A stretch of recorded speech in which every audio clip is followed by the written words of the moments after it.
all the politicians them. Oh.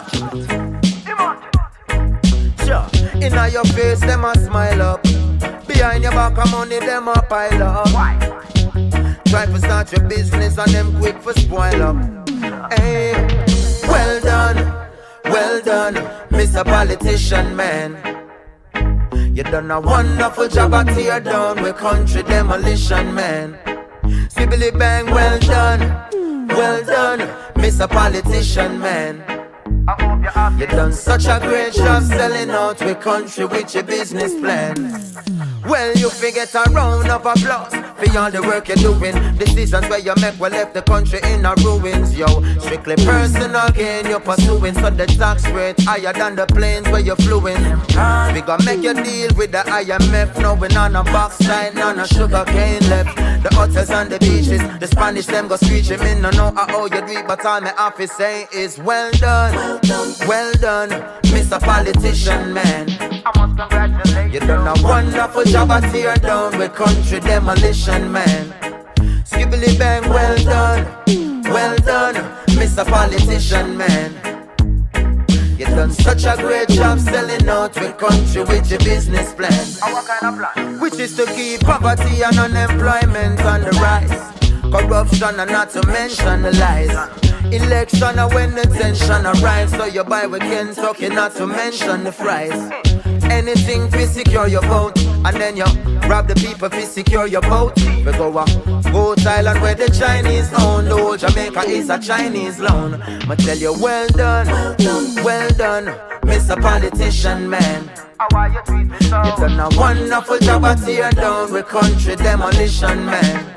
Sibbly bang, well done, Miss Politician Lady.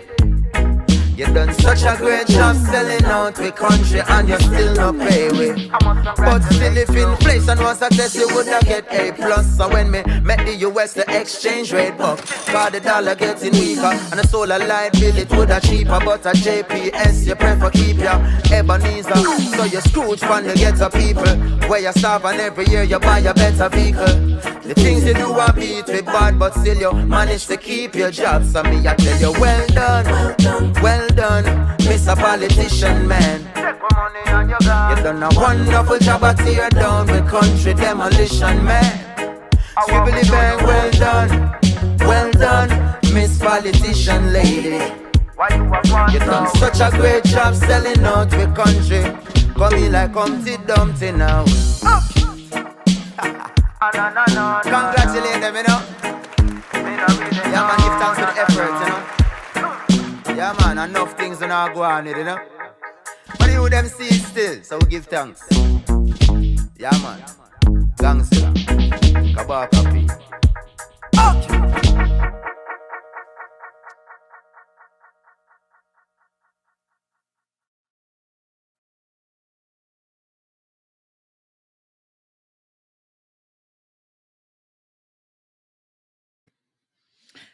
All right, folks. Wow. Never a dull moment in the Cayman Islands. Well done. Well done, Mr. Politician Man. Jeez, peace. Let me turn on my next light. You shall have light so you can see what go on in the Cayman Islands. OMG. What on earth is going on? Now, y'all know this is a hot mess. Where do we begin? Richard says, well, this ought to be interesting. Well, what a hot mess, says C.E. Banks. Yes, hot mess is definitely one way in which to describe what has transpired here this morning. Where do we begin? I don't even know, child. I was about to go and get some cleaning done, but y'all can see how well that worked out for me. I'd taken everything off, had on my house clothes, and I had good intentions of decluttering. And boom, I got the WhatsApp message that a lot of you got from Chris Saunders saying that he was stepping down as deputy premier, as minister, and from the PAT government. Am I surprised? No, honey child. Not entirely. Nothing surprises me, to be quite frank, anymore. However, we need to break it down and we need to dissect what this is all about. And it's still very much live now. Like it's happening. It's in flux. And I'm going to tell you guys all the sus because you know cold hard truth. We got it here for you. Nobody else can tell you what's going on, but we know what's going on. Number one, there's a lot of egos at play. You cannot, right, get involved in government and have more of an ego than you do, or pride, or whatever the hell it is that you want to call it, than you do your concern for the people of the Cayman Islands. In fact, I've always found it really, really interesting because, Mout, what Caymanians say? Mout can say anything, Mout can chat anything. That is true. Okay. Actions speak louder than words. And we are watching, Mr. Politician Man, very, very carefully what is happening. And so there are people who walked into this space with the biggest of the biggest of the biggest of egos. And there can only be one premier. There can only be one deputy premier. There can only be so many ministers. And people and their egos get the best of them. You guys saw this come in long time ago. What did I say? Remember when I was telling you guys early on about these overinflated egos? There's a danger when you have too many big heads and big egos in one room. My God. How is it possible? Well, it starts there, and it started early on. Guys, remember at the initial negotiation stage, not everybody can get a ministry, not everybody can get a leadership position. And in fact, there are people who got, because this government, most of them were green newcomers, independents trying to work together, keeping the progressives out. Now, the progressives done circling. They're sharks in the water. They circling bad, but they've been circling from day one. And it's really quite unfortunate, to be honest, that this government and certain people in the government have not been able to keep it together. Yes, because quite frankly, the progressives are going to say, you see, we told you so. We told you this was going to happen. Well, maybe they understand a thing or two about uncontrollable egos, although they had their fair share of people resigning and jumping from the front bench to the back bench and backflips and all kind of stuff as well, right? This is part of politics. I suspect politics just has a way to attract people that really shouldn't be running a country. The worst. It brings out the worst people who, maybe they're good politicians. I don't even know if that's the right thing to call them. But surely, when it comes to doing things in the interest of the people of this country, I'm afraid that, I don't think that most of them are really cut out for the job. I'm just saying. This is the truth, the cold hard truth, and nothing but the cold hard truth. And it is what it is. You don't have to like it, but it still remains the truth.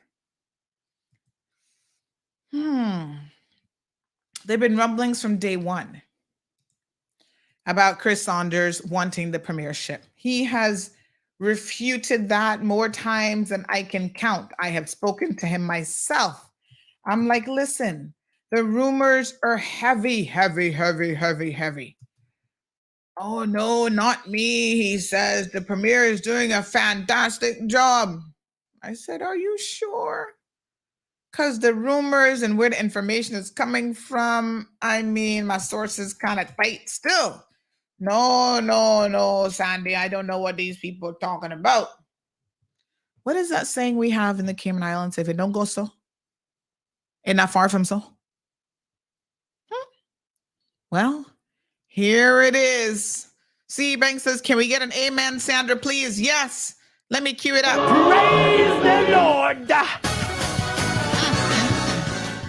I tell you what, it has been challenging, and everybody has seen this, and people who are in the political have known that it's been really, really challenging for this group, for the premier as the leader of the group to try to hold this group together. He has dealt with a lot of situations that y'all don't even have a clue. The man got the patience of Job. And then when I talk about some of the bad behavior within the group, you know what they run and do? They run and claim that I am doing the premier's bidding. This is what they tell each other to make each other feel better. Instead of them stop the bad behavior, they run and say, oh, the premier's feeding me with information. I was like, why would he do that? If you all look bad, he looks bad. It's like they're so egotistical, narcissistic. Some of them are straight out pathological liars. Oh, we can bring it to the people of the Cayman Islands. Yeah, no. Yes, they're going on with the most ridiculous behavior. And you know what? When they get called out, they run and say, oh, that's Sandy. That the premier putting her up to this, you know. Jeez, I'm peace. I feel like I need something stronger than water here today. And I said, oh, yes, that makes a whole lot of sense, because not only do you all look bad, but you're making the premier look bad, because people are going, if these MPs are engaging in all kind of behavior, why can't he rein them in? Why can't he rein in Chris Saunders? Why can't he talk to Kenneth? Why can't he do this with Jay? It's like, good thing we're not on radio, because, honey child, I might have to say a couple things here today. Like, seriously, what the hell? There's a lot of egos in this thing called politics. They should have a sign, right? Check your ego at the door. But I guess a lot of these people, they wouldn't be politicians if they weren't egotistical. I guess maybe that's what makes them kind of good in a way, but not really. Does that make any sense? It's like a double-edged sword. You'd probably not be a good politician if you didn't have a healthy ego. But they got to set this ego aside. Oh, we got a phone call on my live show. Hello, honey child. All right, now. Yes, we can take phone calls. 936 Bobo. We're not on Bobo, but we'll take the phone calls anyway. 936-2626. Denny, what sayest thou? Inquiring minds want to know what CMR knows. My dear. So here's the sauce. You ready? Yep. Chris Saunders has resigned as minister and deputy governor and all the good stuff, right? Fine. The premier has issued a statement reshuffling cabinet. I'm going to talk about the details of the reshuffle. But here's what is not being said. Kenneth and Jay, and those three have always been bosom buddies. Let me be very, very clear. They are on the tether of trying to tip the premier's hand. So Kenneth is upset that he didn't get deputy governor position. Check your fucking ego. Excuse my language, but we're not on radio. Check your egos at the door. Why do you need deputy premier? Because everybody's circling for that premiership, whether they qualified or not. Am I understanding you correctly that Chris resigned because Kenneth is upset? No. Chris resigned for a complex number of issues, which we're going to delve into. Since his resignation, I'm listening. Right? Since his resignation, Kenneth thought he'd be getting Chris's old job as deputy premier. Okay. The premier gave that to Juliana O'Connor Conley, who served as deputy premier before and who has served as premier before. Now Kenneth is up in his feelings and upset. This is what little birdies are telling me, honey child. Okay. Imagine. Yeah.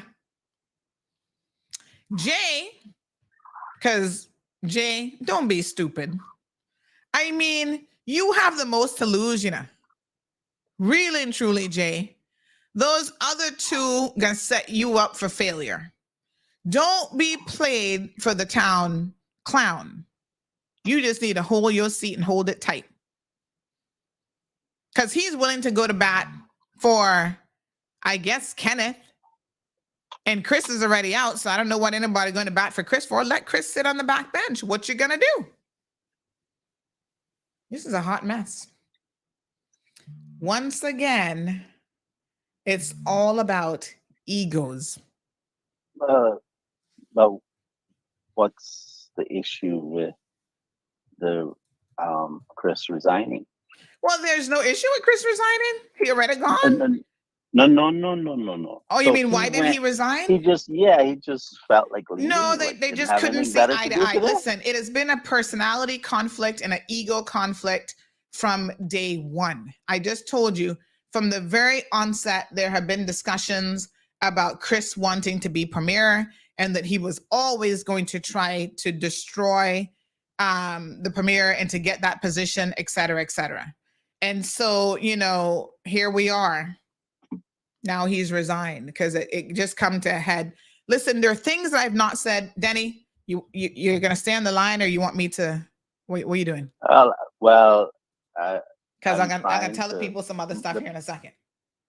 Well, the purpose of me calling was to interact with you and find out. Well, I'm what gonna send you the link to CMR actually is. jump on the live show. Let me send that to you. Jump on the live stream and free up the phone line.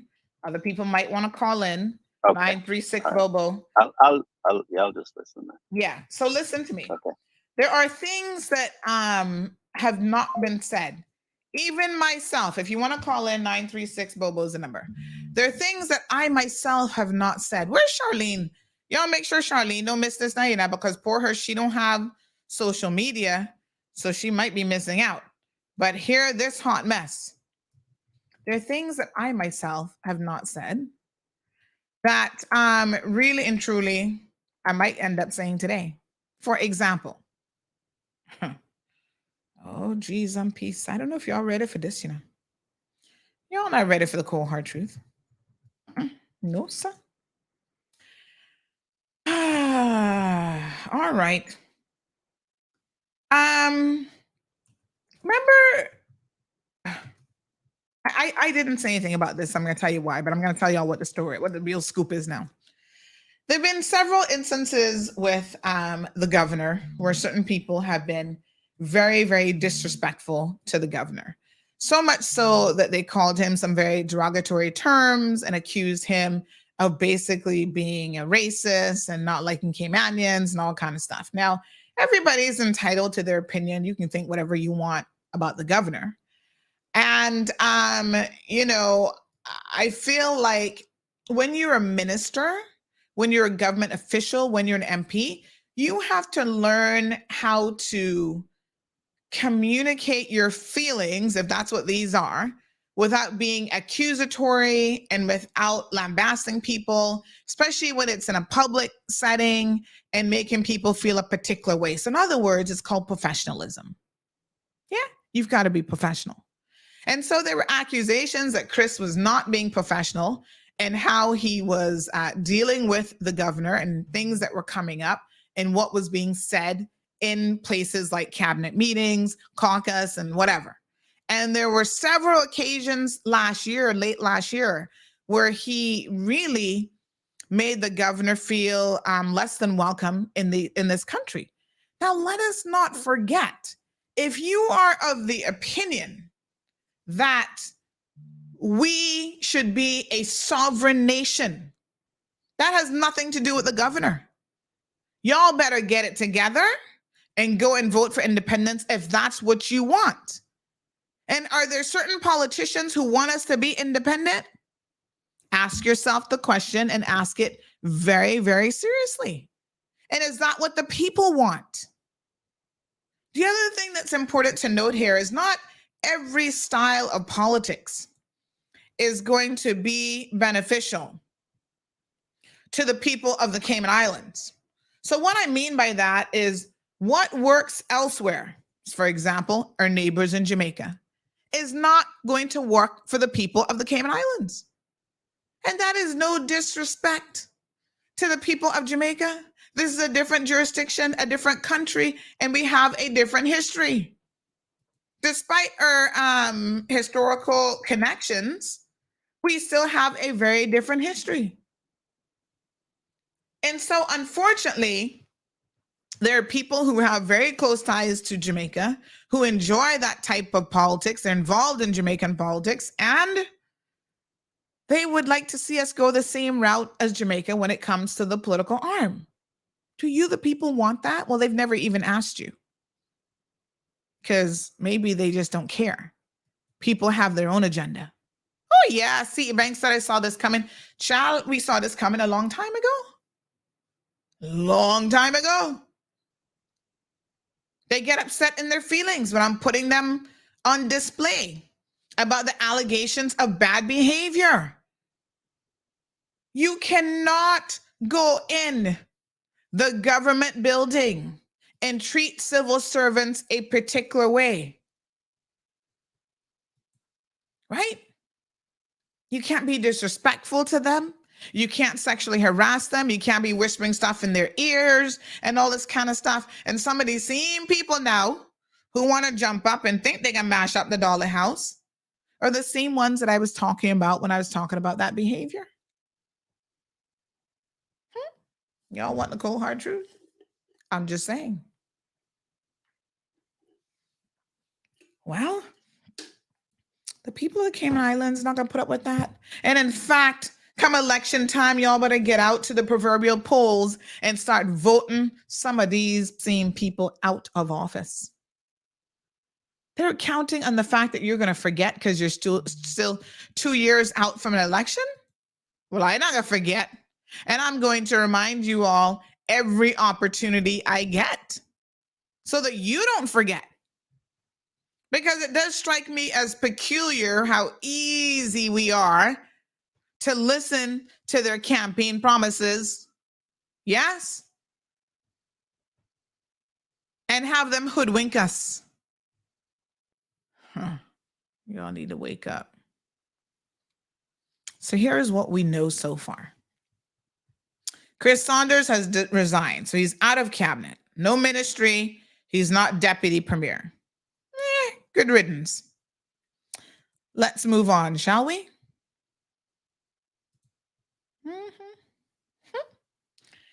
In order to, now that leaves a void. So let me just open up my press statement here.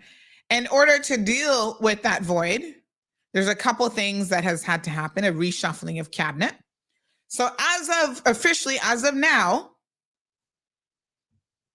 and what the premier said in his statement, he said during that time, he's talking about the last 2 years, he was evaluating the government's performance over the past 2 years. Right? They realized that there are some performance gaps. He says the economy is not only recovered, but it is equal to surpass the pre-pandemic levels. However, still some issues. Chris Saunders no longer will be in cabinet. Premier Wayne Panton is going to take on his Ministry of Finance and Economic Development. Juliana O'Connor Connolly has been appointed as Deputy Premier.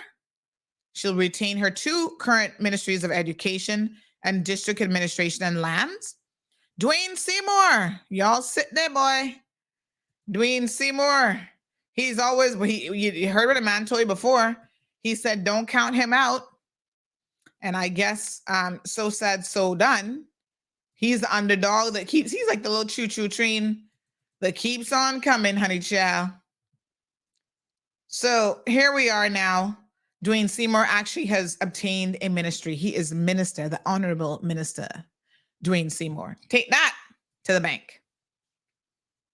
What a hot mess. So he now has the ministry of, one second for me. I'll give you all the full source here now.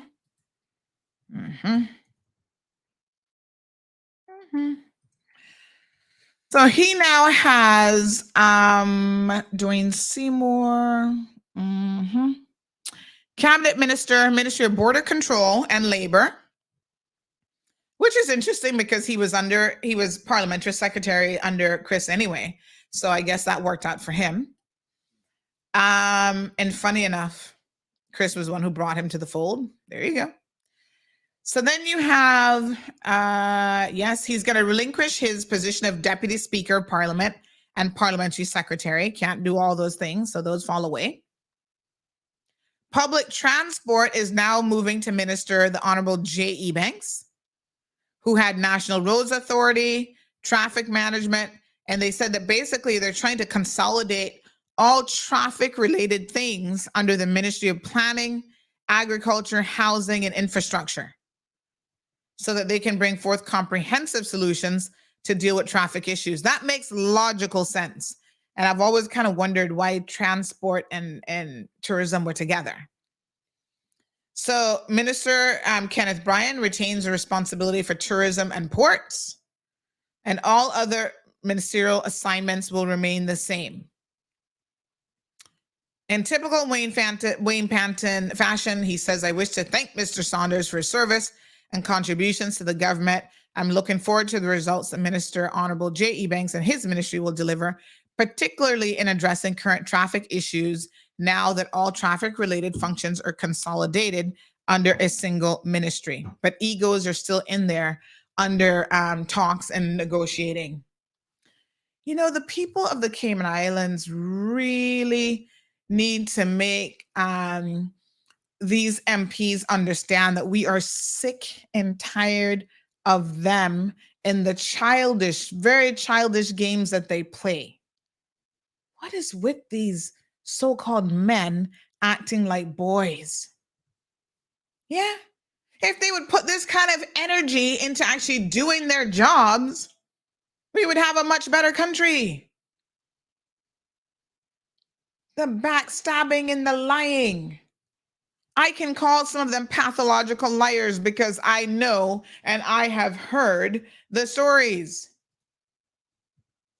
J.E. Banks, don't be a fool in this moment.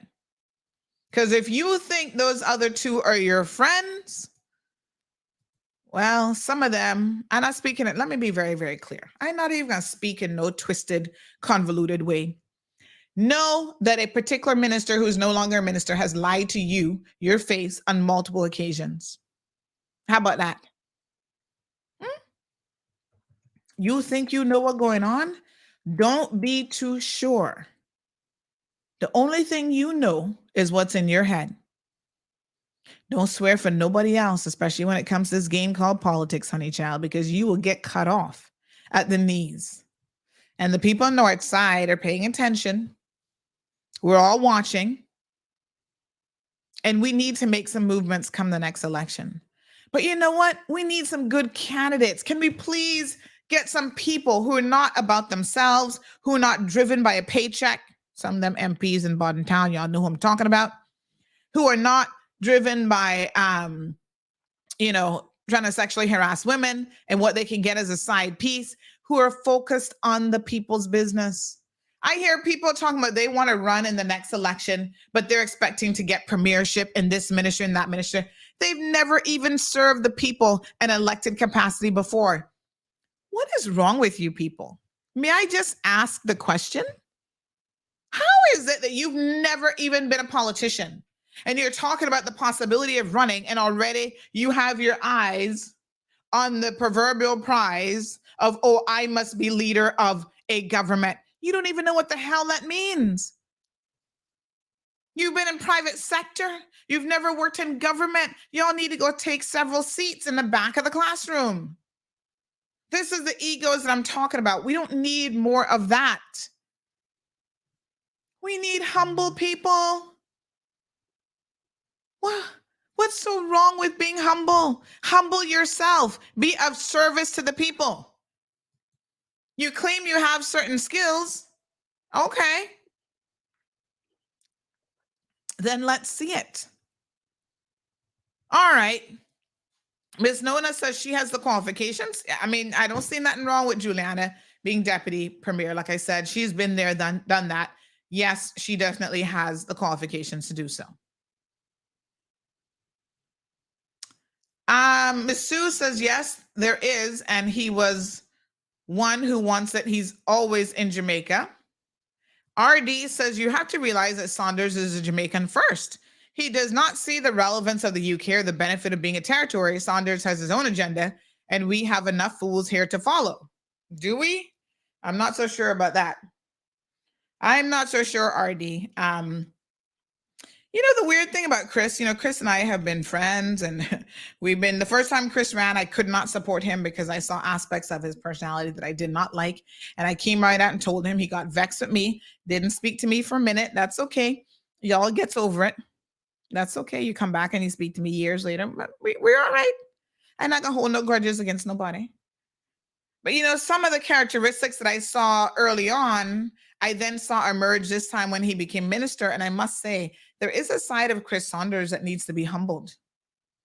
If we're going to be honest. Now, I'm speaking to Chris as a politician, and I'm also speaking to Chris as my friend. There is a side of you that needs to humble yourself. Being humble is a gift, as far as I'm concerned, and clearly not everybody has it. Now, unlike some of these other MPs, Chris is qualified. So, you might say to yourself, well, maybe he has a little bit of an ego and it's somehow justified. You can have all the qualifications in the world. And I don't think having an ego is justified. Like I said, check that shit at the door. Leave it outside. Be about the people's business and nothing else. And egos are not, they don't serve anybody. You know what I'm saying? So I don't know. Sue says, that's so true, Sandy. Treating the staff so bad, disgusting. Listen, the staff themselves have been talking. While they're trying to blame Premier Panton not got to tell me nothing. The Premier be shocked when I'm telling him stuff. He's like, how did you know that? I know things. The walls have ears, honey child. The walls have ears. Right? It's like that whole fiasco and that whole situation. Now I got to tell y'all something here this morning, right? I don't like when people lie to me. And I'm going to give you an example of when Chris was less than honest with me. And unfortunately for him, that has been kind of like, it's something that I don't get over when people lie to me. So you guys know the situation. You might remember it. We broke the story here on CMR with the test kits, right? So I had heard the rumblings about the test kits. And of course, I start to investigate. I start to dig up into things to find out what's going on. And so I call the Premier. He was not on island. When I called the Premier, he said he doesn't even know what I'm talking about. What are you talking about, Sandy? I said, well, this is what the streets are saying. Well, he can't comment because he needs to do some fact checking. I said, all right, then. You go ahead and fact check, and I'm also fact checking and asking questions. So I'm fact checking and asking questions. One of the people I ask is Chris Saunders, because the decision really fell on him. Everybody's saying Chris is the one who pulled this from Randy Mayer. And I say, Chris, what's going on? And no, that's not how it go. No. And then he says to me, this is when I really have to wonder about people, because I know that I'm soft-faced and everything, and I look young, but I'm going to be 50 in August. So I'm not young, and I'm nobody's fool. So he said something to me that I shouldn't run the story. Hear this now. I should not run the story if I care about Premier Panton. I was like, what? First of all, nobody don't tell me what to write and what not to write. Not Premier Panton, not my husband, not nobody. So it's a strange statement for you to say, if I care about Premier Panton, that I'm not going to write a story about something that happened. I'm like, I don't understand this. You gotta have this make sense, because that don't make no sense to me. I can run my story regardless. Well, this is going to make him look bad. Okay, so I start asking a lot of questions. But I'm finding out the Premier Panton, I had nothing to do with this. So how does this make him look bad again? Have it make sense. Well, him and Randy, friends and business partners. And I'm like, yeah, but they're not business partners in this company. So I still don't understand. And he had nothing to do. He wasn't even in Cayman when this cabinet decision went down. So I don't really understand what this has to do with him. And even if it made him look bad, had he done something wrong, that's on him. That's his business. That I got nothing to do with me. I mean, why am I concerned about that? If you get in there as a government minister and you screw up and we report on it, don't be blaming me. Don't blame the messenger. Anyway, come to find out now, not only does the premier not have anything to do with the situation, not know what's going on, it looks like there was a jealousy element in cabinet where certain ministers are pushing this narrative because they erroneously thought, listen to this is the Blue Water Medical Supplies. I'm going to put the story up here so you guys can refresh your memories. They were sitting there amongst each other, erroneously thinking that Premier Panton had some dealings with this Blue Water situation, that he was a part owner or whatever. You know what is so ridiculous about that? And they actually had other ministers convinced. They were all voting based on this misinformation about the premier. Why are you trying to cut the premier off at the knees without first verifying? It's the document of interest is a public document that you can obtain and you can get yourself. Why didn't they just verify it? They could have easily have done that instead of misrepresenting the facts to your peers. Good morning, caller. Good morning. Good morning.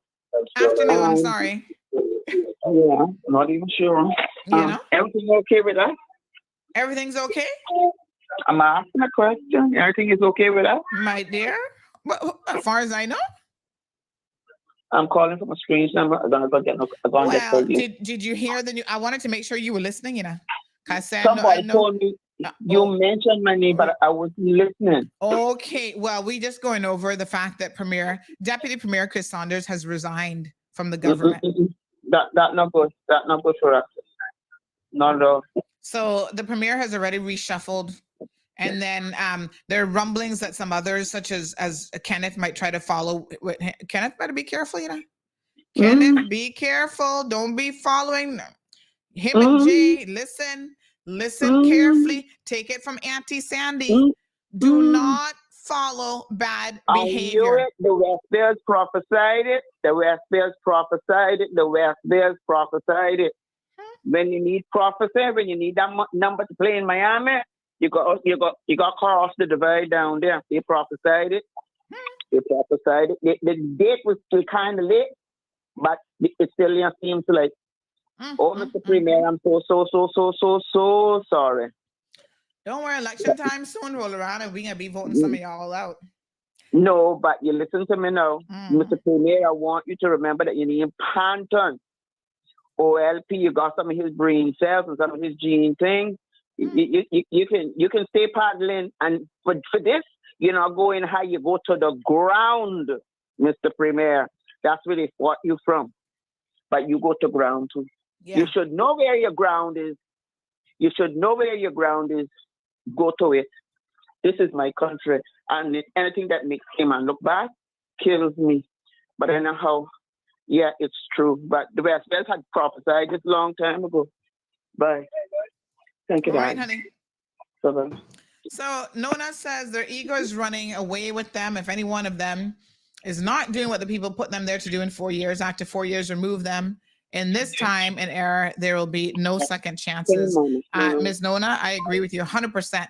Look, Dalian, who the heck is Dalian Forbes? Says you need to humble yourself too. You're speaking to me? Who are you talking to, honey child? If you're speaking to me, you must remember I'm not an elected official. So what I do with the humbling of myself or not really should be none of your business. You're not voting me anywhere. I'm not running for public office. But for the record, I'm actually quite a humble person. So you don't have to agree with that. That's your opinion. You don't have to like it. I could care less.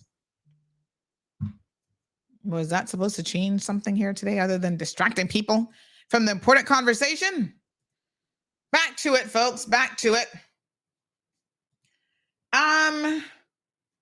Boy, I don't know. So anyway, the story got ran, and as it turns out, there was a determination that the minister had made a misstep.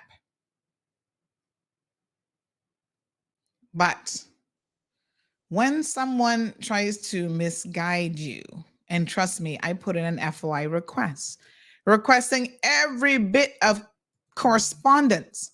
Because what I found that was actually happening is certain ministers in that situation were trying to throw civil servants under the bus and said the civil servants had got it wrong.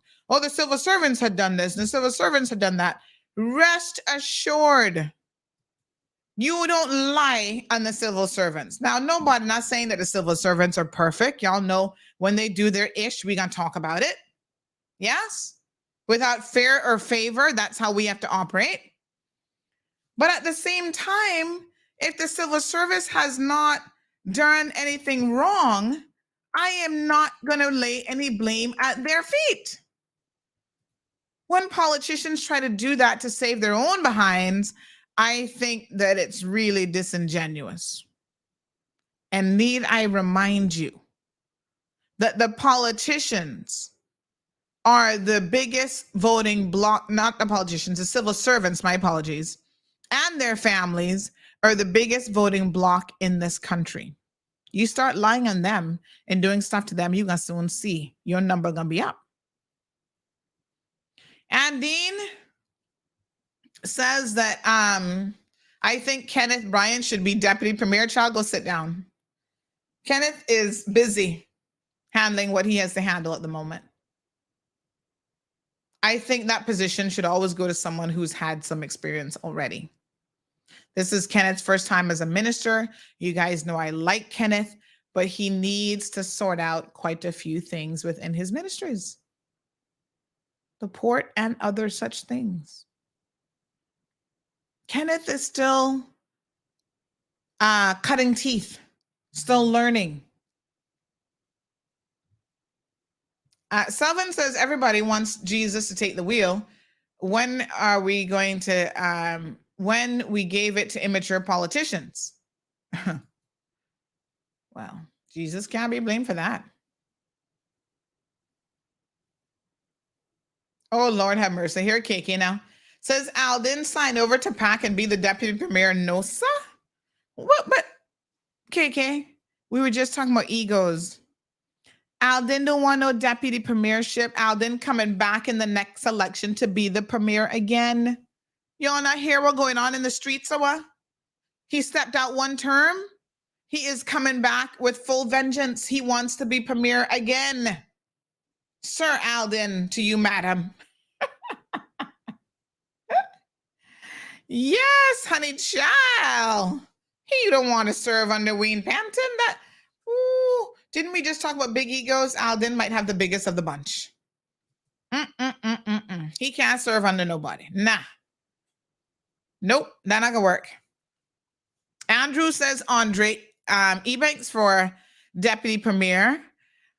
You know what is interesting? I think any first-time ministers, and he's also first-time MP, need to just take their time. There's something to be said for just learning the ropes. Rena says self-serving is more like it. We gave these people a chance because they claimed that they'd be working for the people, and this is how they treat the people. Y'all better remember now. You better remember what you're saying come election time. But here's the problem. If you don't have a viable candidate in Bordentown West, in Georgetown Central, in any of these districts other than what's there now, what are you going to do? Because when they start dancing in the streets, Mr. Politician Man, and they bring all their slogans and handing out T-shirts and have one or two little meetings, you forget everything. You forget everything. And that's unfortunate. And then you don't have a good choice. I mean, let's be honest now. The guy that ran against Chris Saunders, for example, Fredericks, who in their right mind would vote for him? Nobody. So what choice did you have? He pretty much won by default because you not had a choice.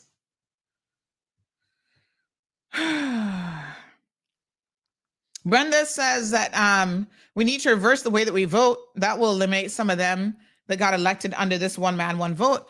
I don't know, Miss Brenda. I don't know because I really think that regardless of whether you have one man, one vote or 4 people getting a vote or whatever, it's still going to be the same hot mess. It starts with the caliber of candidates that we have running to begin with.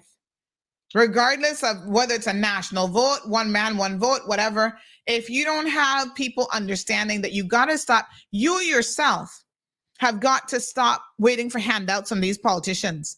Money, marl, sofas, refrigerators.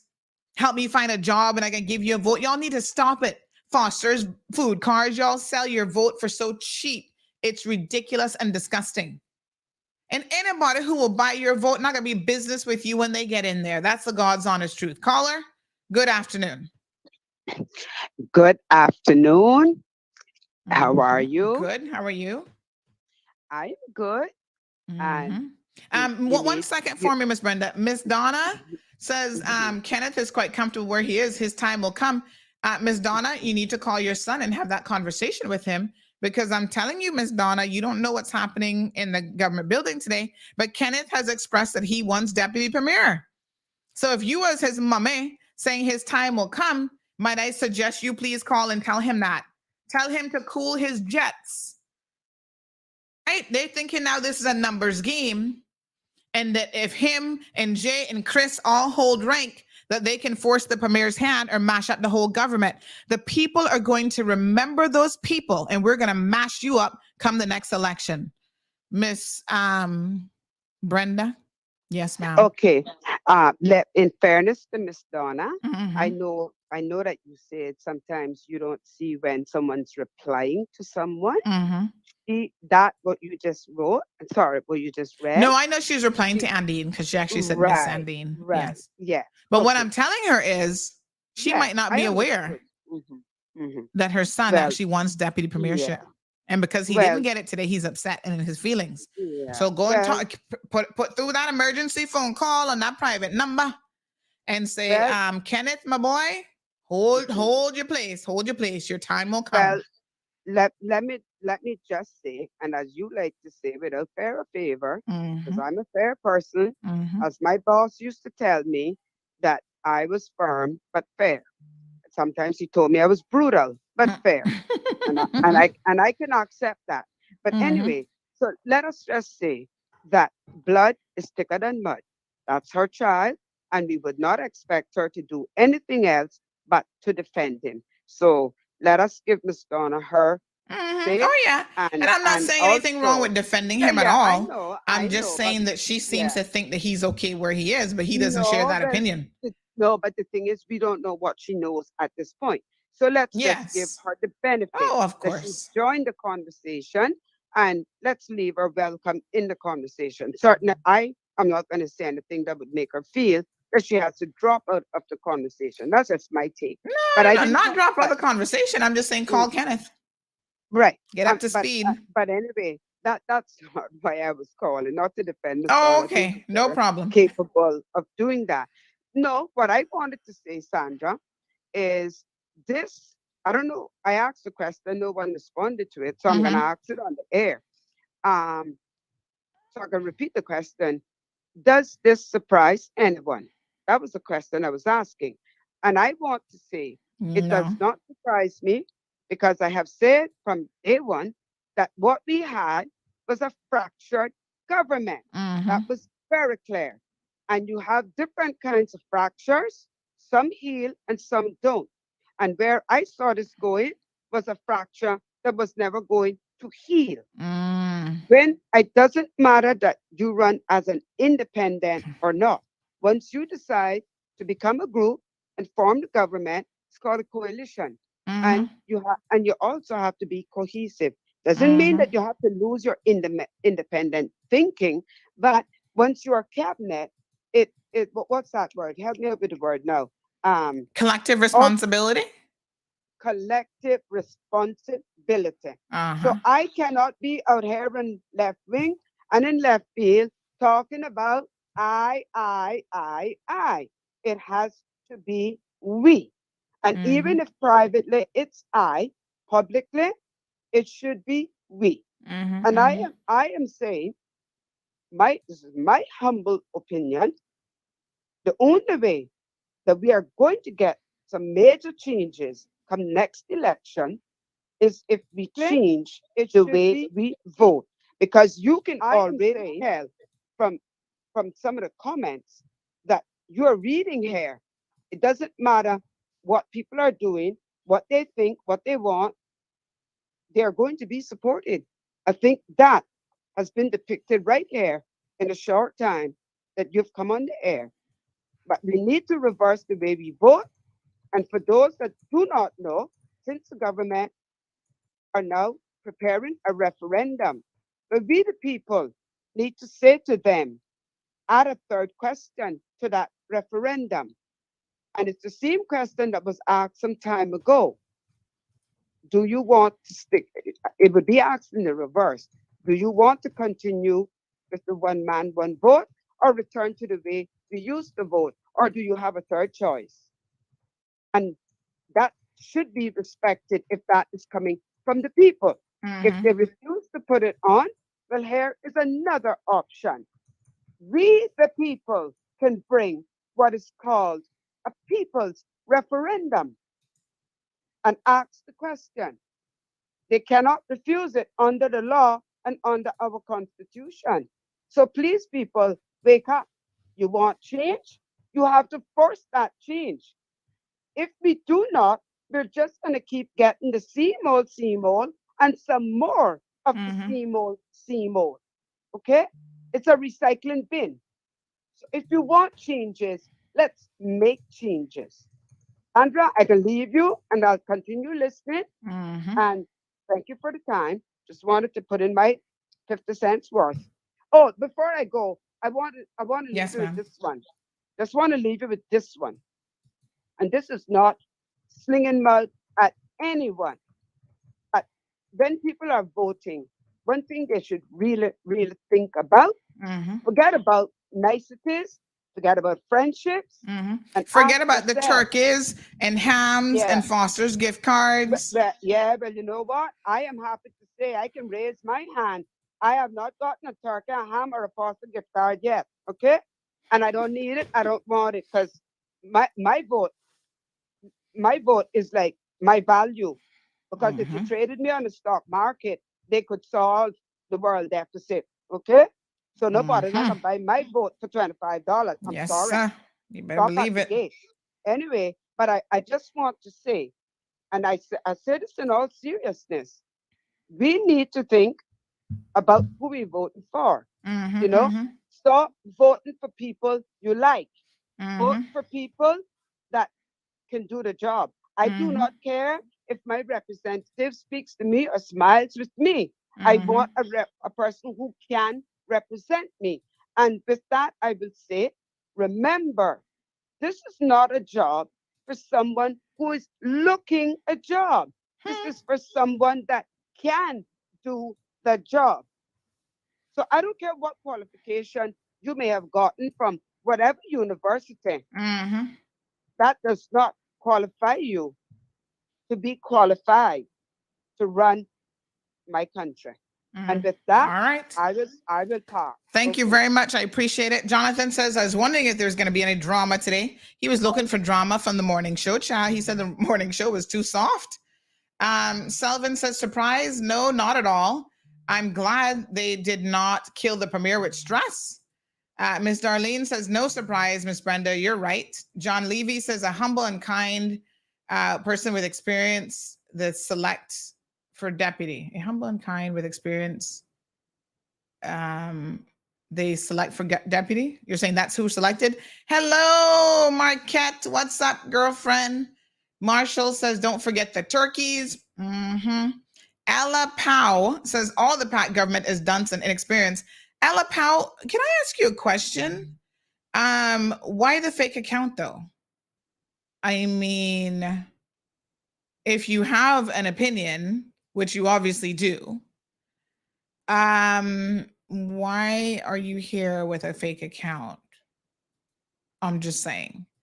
Here on this platform, we allow anybody to have a voice. You can call in, you can agree, you can disagree. That's fine.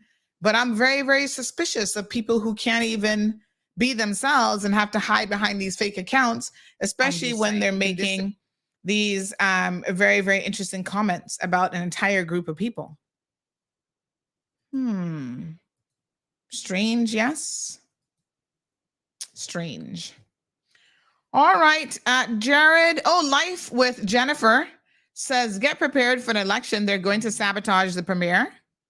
Of course they're PPM. This person said it must be PPM. Of course they are. Jared says, we don't need to change anything. We are always changing and not learning. So he's not in favor of changing from one man, one vote. Moya agrees and says one man, one vote works. It's just that our own people who vote for inexperienced individuals enter government to turn into a circus full of clowns.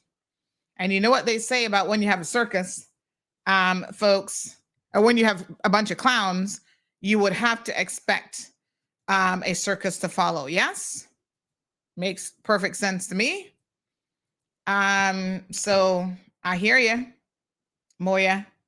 Can't say that I have any issues with that because that's what clowns do. They create a circus.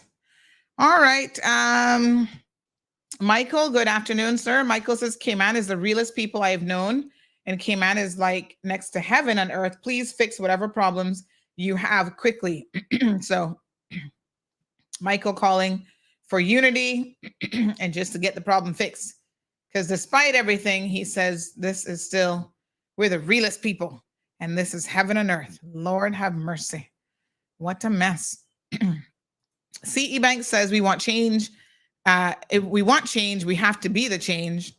Anthony says, do we know why he resigned? So let's read his statement because I don't think the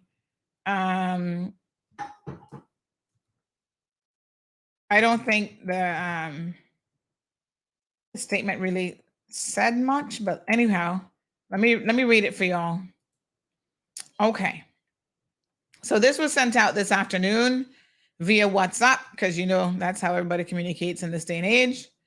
And so this is what the former deputy premier and minister had to say. Somebody was asking me, well, who do I think should be deputy premier? Unfortunately, there are not very many choices when you have a group of relatively inexperienced people. So, you know, say what you want about Juliana, but I think she's probably the only logical choice. Who else are you going to give it to? All right, let's have a look at his statement then, shall we? This is what he sent out. And this is what he said. So he said, good morning, my friends. I actually got it. Did it go out at a good morning time? Hold on. Let me tell y'all now, because I'm in his group. Yes, it was at 11:45 a.m. 11:46. So it was still morning at that time. It's still being circulated. So it says, good morning, my friends. Happy Tuesday. Earlier today, I had a brief meeting with Premier Panton. It is clear from that meeting that the Premier and I have differences that are material to us working together. And as such, I have resigned as Minister of Cabinet and a member of the pact effective immediately. While I'm sure that many of you would love to know what those differences are, yes, we would. In the best interest of our beloved Cayman Islands, it is best that those differences remain between the Premier and I. Oh no, honey child, we got flush them out. We got flush them out. They're not staying behind no closed doors. The political stability, if you really cared about that, come on now. And international reputation of the Cayman Islands are more important than these differences. Well, if you say so. In the past, I would remind my colleagues that MP means more to me than DP. And I look forward to continuing my role as an independent member of parliament, representing the good, decent, and hardworking people of my home district of Boddentown West. As you would imagine, the nature of politics requires that this situation be used to destabilize the government and by extension our country. And as such, I encourage you all to not fall prey to those temptations and instead keep this government in your prayers. The government failures are our failures. The government challenges are our challenges, and the government's successes are our successes. I wish my former colleagues in the PAC government all the best and look forward to working with them on the opposite side of the aisle in Parliament. May God bless you all, and may God continue to bless our beloved Cayman Islands. One love, one Cayman, Chris Saunders. Yeah. Yeah. Am I buying this? No, not really. I think it's a politically correct thing to say, but I feel like there's some hogwash going on here. Yeah. We want to know the differences, and we know what some of the differences are because they've existed from day one. Quite frankly, we would like to hear what some of those differences are. We, the people, deserve to know. We voted you in office. I voted for Chris Saunders. I'm a Bordentown West constituent, and I want to know what the differences are. You would have to know the very act of you resigning is going to lead to instability. So I'm not quite so sure that I get the concept of, saying one thing and then knowing that the effect of your actions are actually going to be something else. Is that not weird? Don't tell us what we want to hear. Just tell us the truth.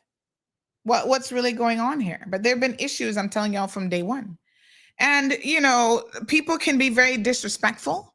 So a lot of times in these meetings, like I said, there was disrespect being shown to the governor, but he was not the only one. There was the former chief medical officer. They were disrespectful towards her. I gotta include the Instagram folks because they always getting left out. I feel sorry for them sometimes. So there was that issue as well. And, there were rumblings from a long time that the premier was constantly having to put out fires between these guys, and they would get into screaming matches and being so disrespectful and cursing and carrying on right in cabinet and caucus. I'm not quite sure why it's so difficult to be. Hello, Instagram folks, just bringing y'all up to speed. Deputy Premier Saunders has resigned as both, obviously, cabinet. So he's no longer minister, and he's no longer part of the PAC administration. Remember, the PAC administration is not a party. They're just a group of people that were supposed to be committed to a singular agenda. Trying to remember what the hell PAC stands for now. I know for sure A is for accountability. What else does PAC stand for? Y'all trying to remind me. Jared, help me out here. So that's what we're discussing this morning. Almost 500 people on Facebook and YouTube. Ms. Brenda, let me back up. Ms. Brenda believes that we're in the fiasco because of one man, one vote. I don't think so. We've always had, there really isn't anything that has changed since we had one man, one vote. We're still getting the same caliber of foolishness, same egos, same dysfunctionality, same people jumping from one to the next. And listen, historically, you know who I need to get on the line? Ms. Karen Thompson. She can tell you from time, Cayman government's always mashed up people-centered accountability and transparency. She can tell you from day one, this one jumping on this side, this one resigning, this one backstabbing. UDP was the worst. They were all over the place. Remember when they removed McKeeva? Juliana became the first female premier of the Cayman Islands. He had a falling out with Ralston, and then they kissed and made up. I mean, it's not about one man, one vote. It's not about getting 4 votes. None of that has anything to do with the caliber of people that we're putting in. We've always mostly put in questionable characters. And the 1 or 2 good ones, they don't tend to last very long, I hate to tell you the truth, for a variety of different reasons. Prudence Morning says, is this the bomb they found last night? Touché, Prudence. That's a good one. Remember they were in Bordentown? Look at that. Looking for bombs on the water, some explosive devices. And look, yeah, we got one here today. Marva McPherson says it would be great if all of our pastors to start a prayer chain or MPs need our prayers. They need more than prayers, my love, but we can start there. Jared says, I'm not buying that. Anthony says, Miss Sandy, why are you suspicious? I'm suspicious because I know the truth. I don't know everything, but I know enough of the truth and how long this has been going on for, that there was always friction and a butting of the heads between some key people in this administration. And that has been from day one. There's been more than one conversation, you know? There've been more than one meeting to placate people's egos, and people, oh, they got to get Speaker of the House because they want to get that extra couple $1,000s a month. I know all of that stuff. And those same MPs will lie to your faces and tell you that Sandy don't know what she's talking about. She's lying. And yet I'm 1,000% in the know when it comes to certain things. Like I said, not everything. Even me don't know everything. You know, there'll be things that I just don't know. But honestly, people driven, accountable, competent, and transparent. I think the biggest issue for these guys is really one of them wanting more than what they got. Not everybody can be premier. You can only have one premier. You can only have one deputy premier. You can only have so many ministers. And to me, that is ego driven. Those things, you being concerned about those types of things, is not in the best interest of the people. Do you think we have any MPs who would run for office and be like, you know what? I don't even need a minister. I'm just here to serve the people. No, you know why? Because most need the money. The one thing that Ms. Brenda said that I completely agree with is we need to stop giving people these positions who need a job. Y'all heard what she said? They need a job. They need a paycheck. That creates a level of desperation that you have to be very, very careful of. That's like when people say to me, oh, you should run for MP. I'm like, why? I'm not looking for a job. I don't need a job, and I don't want a job. So tell me again. There are things that you can be of service to people in this community and not be a politician. So if your mantra is, I want to help people, you can do that right now. You can go out there and go to volunteer in the elderly home, volunteer in all sorts of capacity. And if you're not out there doing that selfishly now, why do we have to elect you to be an MP making $9,000, $10,000, $12,000 plus a month for you to actually be about the people's business and help people? Remind me of how that works. You understand? We here giving out gift cards. By the way, big shout out to the so far 3 lovely women who have come forward and said they want to help me with some gift cards. They gave me some this month. I've been getting those to people in need, handing those out, making donations. Okay? You can do stuff. Oh, you're not going to do nothing until you get elected and you don't have no job. You're not making no money now, and the people must hire you. We have the formula wrong for how we elect officials, in the sense that who we choose to elect in the first place. We want to let people who make us feel good standing up on a podium, but you've got to look beyond that. Selvin says to all politicians came on first, and I'm not talking about the insurance company. Marshall says that water smells fishy. Vinicia says, I agree. I want to know, this is the business of the people. Should be nothing personal happening. So why can't it be shared unless it's because of personalities? It is personalities. It is personality driven, egocentric personalities, right? And it has always been a challenge for the premier to deal with certain people in his own administration. They'd be trying to usurp the man left, right, and center all the time. I'm just telling the truth. Good afternoon, Miss Elizabeth. John Levy says civil servants have the experience. They really run things. Well, we know that already. That is the God's honest truth. Miss Brenda says 1 man, 1 vote is too easy to control a constituency. It's easier to get 800 votes versus 4,000. Well, not when you have four votes. I mean, you're looking at it in a very singular way. Like, okay, if you go to the poll and you only get 1 vote, but when you had 4 people running, you still had, not 4 people running, when you had access to 4 votes, you still had maybe 10 people running in a constituency? And those same people could get in. Because you still had a majority of the people thinking, oh, this is the right person to put into office. Clinton says, well, Mr. Saunders, you've restored my belief that you have the best interests of Cayman Islands at heart. Well, Clinton is a PPM member, so we know you'd say that. But Clinton, you must not be paying attention. No one in their right mind would be agreeing with you except your PPM member. And PPM are like little sharks now. They're circling in the little kiddie pool going, who's next? So of course you'd say that. How does he have the people of best interest?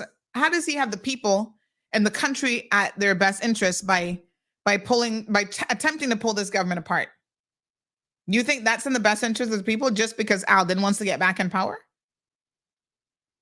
Explain it to me, Clinton, because I'm curious to know your logic and what Chris has done to demonstrate that he has the best interest of the people at heart. I'll wait for the response to that. Some facts, maybe. All right.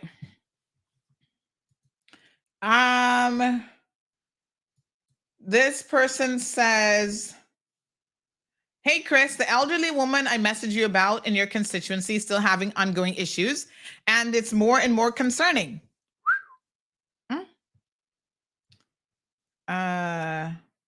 Without city water for a number of years, Caring Hands started living service with Okay. Got this huge water bill. Why does she have a $12,000 water bill? So this person says, I sent this to Chris last week, Wednesday, nothing back from him as yet. Well, now that he's no longer deputy premier, I guess he'll have more time to respond to some of your questions and emails and spend time in his constituency office. So maybe now he will actually be, Clinton, able to do some of those things. Someone says Chris's statement, WhatsApp message, is clearly not consistent with the premier's statement.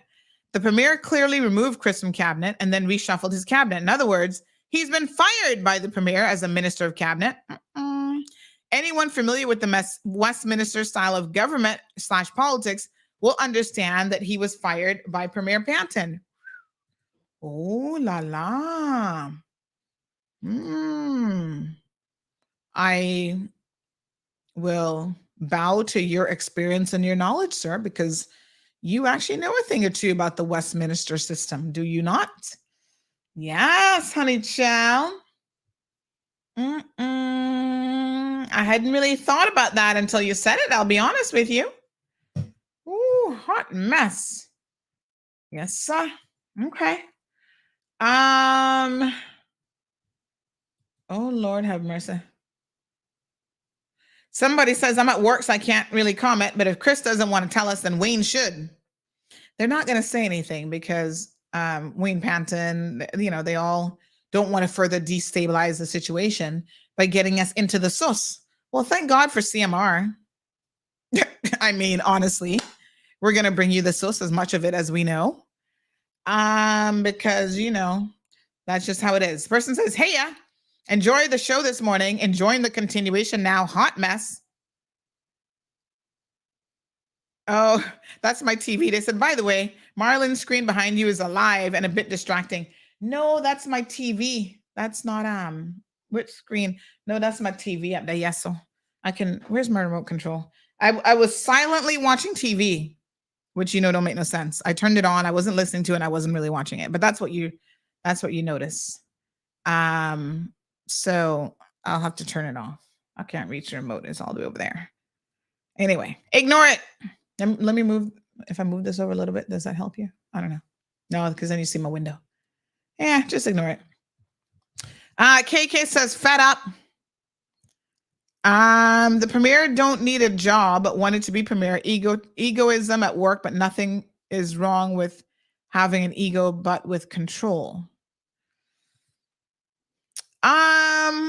I don't know, Selvin. I mean, I don't know. He didn't need a job, and he certainly doesn't need the money. And I think that he wasn't even taking his constituency allowance and stuff like that. He was paying his staff out of his own pocket.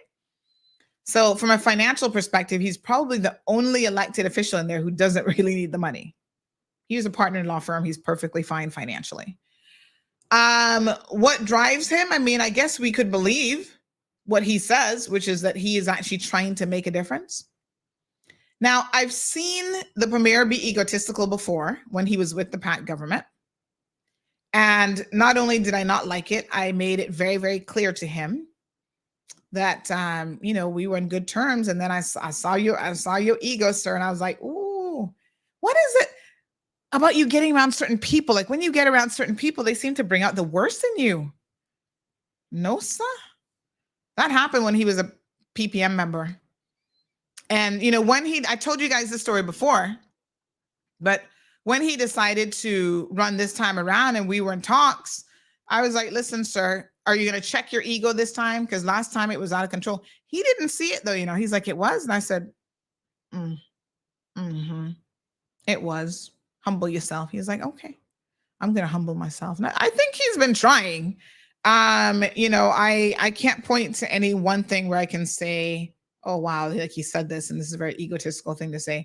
I can point to previous instances when he was with the PPM administration. Carmely says, me and Andine are going to run for government. Hot mess, that gonna be. El Ray says, new swimming pool needed refilling or needed filling. Hello, Miss Ann, the beautiful Miss Ann. Says, Sandy, it only took a brief meeting this morning. Our premier was prepared. You see, none of that makes any sense. And thank you for picking sense from nonsense. It might have been the final nail in the coffin, the final tap, tap, tap, tap. Might have been brief, but I tell you all that this has been brewing forever. From the day they got in and they decided to make Wayne premier, these guys have been circling around him. And I kept hearing it, and I kept hearing it. And I kept going to Chris saying, Chris, the streets are talking that you want that premiership. Are you sure? No, Sandy. No, Wayne is the best person for the job. He has the right, temperament. And he puts up with so much stuff, and he's the one for the job. Those were Chris Saunders' words, not too long ago, too. But sometimes people say what they think you want to hear as opposed to speaking their truth. And he knew that I'm one of those people that I fought too hard for this PAC government to have a chance to then prove themselves. For any donkey to come in with his ego as the side rider and mess this stuff up. I'm not riding with PAC for the sake of riding with PAC. I'm riding with PAC because we were sick of what was there before. They had 12 plus years. So I'm like, let's give somebody else a chance. We give somebody else a chance. We fought to give somebody else a chance. We have to, in all fairness, really give them a chance. Some of the stuff that the previous government couldn't deliver in 12 years, y'all are saying this government delivered in 2 years. And I'm like, hold on a second now. Fair is fair. And that ain't fair. Now, they're not going to get another 12 years. And there's a lot, I call in these people the finishers because there's a lot that they're trying to finish that had been in the works, that was supposed to be in the works, and it just never happened. So, I think that Chris Saunders probably believed that I wanted to hear that Wayne Panton is the right one for the job. I don't care about that. I just don't want to hear that you're pulling apart this government for no good reason, just because you want to be premier. What would you be adding to the position of premiership? Especially when you've had no previous experience as an MP. And then on top of that, you take all the complaints I'm hearing from the civil servants about Chris and others. Now I can call him out. He's no longer minister, so I can tell y'all the civil servants did not like Chris Saunders. And they were always complaining about him, about his attitude and his behavior, his aggressiveness. Right? Yeah, I'm telling y'all, them civil servants talk plenty, and some of them tried to speak to Chris. Let me get my remote control. Hold on one second. Hold on, folks. Hold on. I'm trying to remember where this remote is. Oh, there it is. I'll turn off the TV so nobody's distracted. Yes, honey child. They were doing their best to say, Chris, you need to check your attitude at the door. It's not a good look. And you tell them, oh, fuck you.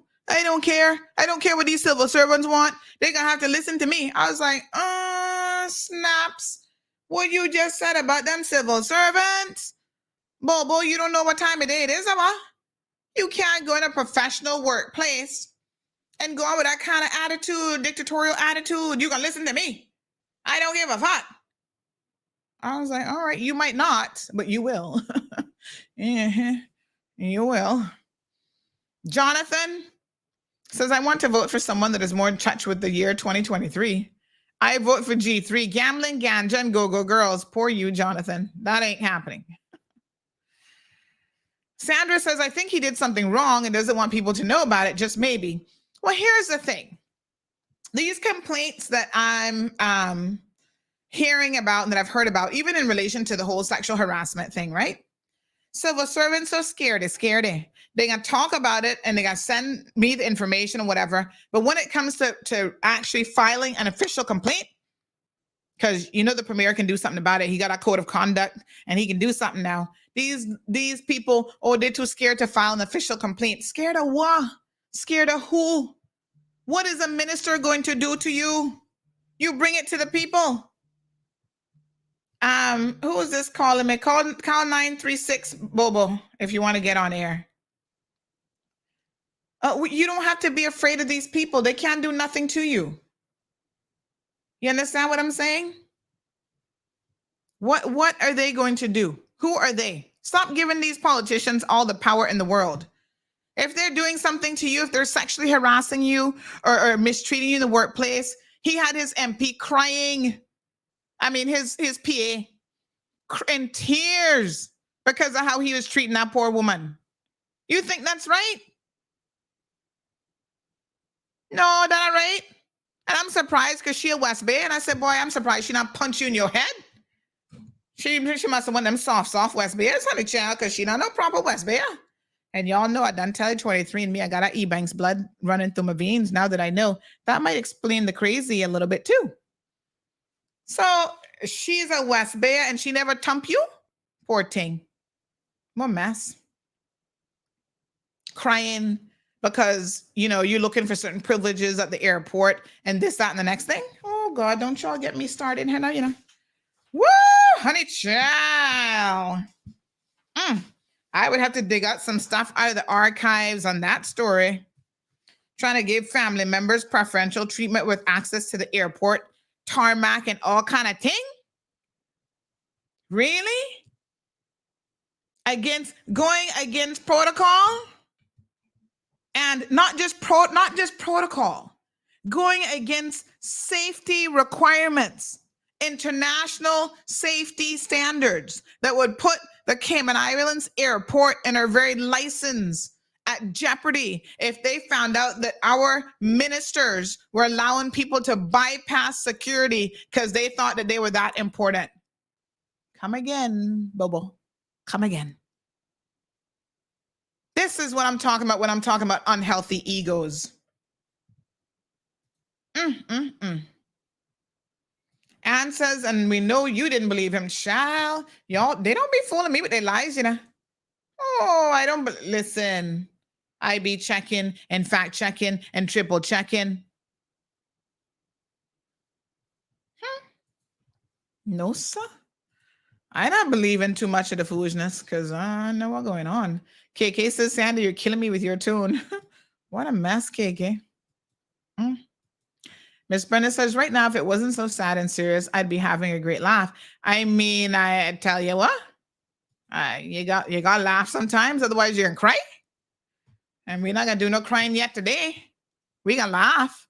And some of them, we're going to be laughing right out next election. But I'm please begging you, try and find some decent candidates. We can't have Mr. Fredericks, what the hell his name is again? Can't remember his name now, whatever. Don't run again, please. Stop wasting people time. Okay? We can't have the next fool one that PPM put up against Kenneth. You can't run, sir. Don't waste your time. Even to me. Sandy Hill can't run. Don't waste your time. We need good stalwarts in this community. People who don't need a job, who want to be there for the right reasons. And they can't be afraid of the people. Yeah? That way some of them can't answer your phone and respond to you because they're scared.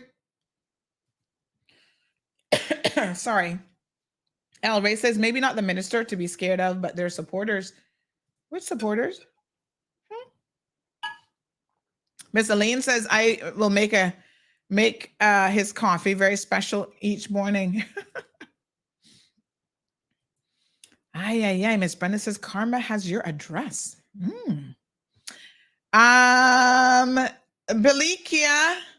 Belika says looks like Kenneth has less responsibility now since he lost transport, but got something in return. Got nothing in return. Is this an attempt to clip his wings? Well, Belika, let me say it, and let me say it very, very clearly. I'm not going to mince my words in any way, shape, or form. I don't care which government it is. We've got some unhealthy egos in the government, right?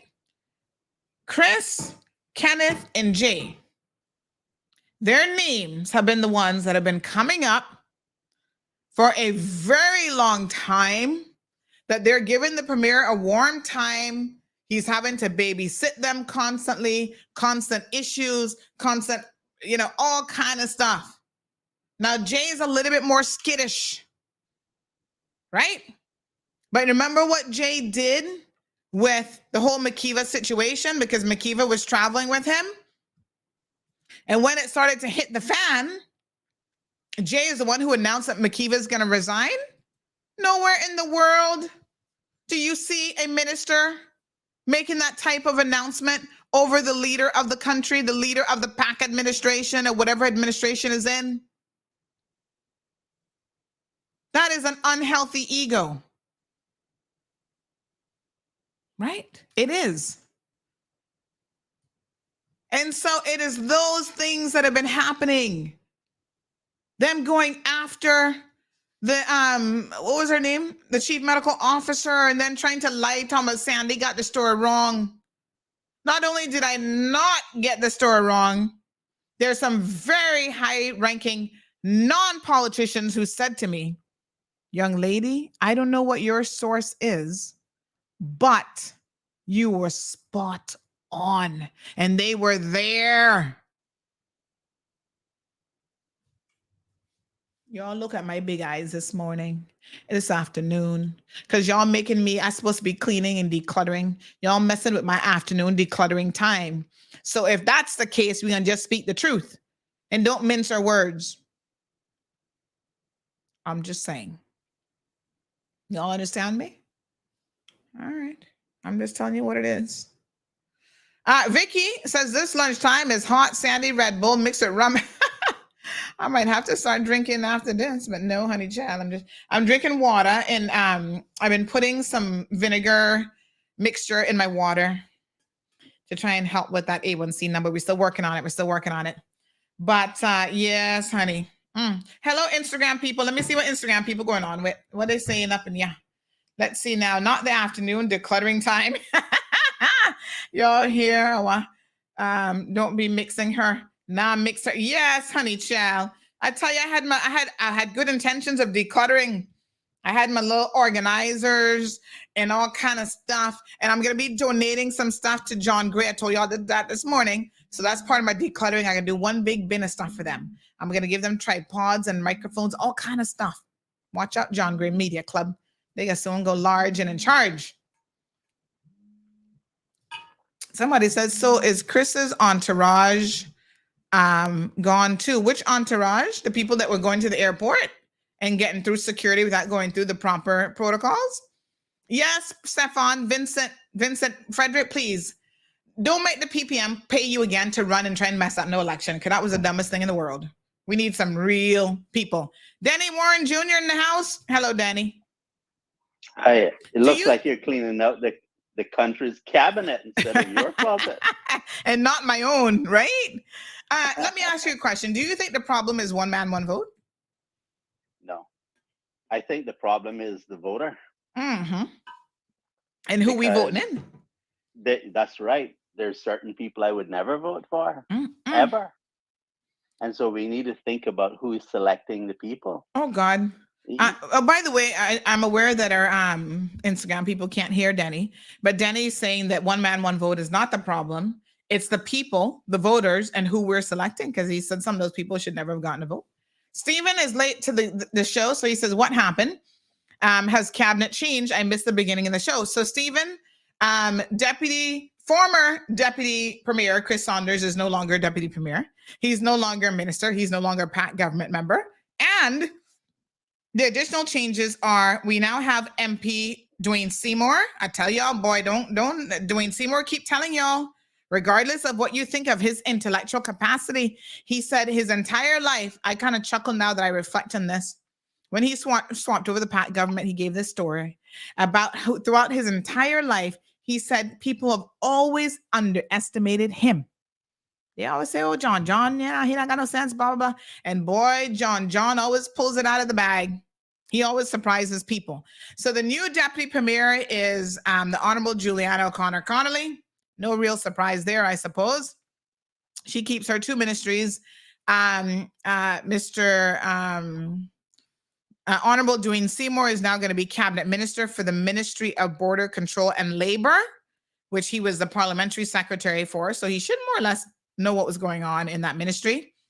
He relinquishes his roles as Deputy Speaker of Parliament and Parliamentary Secretary, and they move public transport to the Honorable J. Ebanks away from Kenneth Bryan.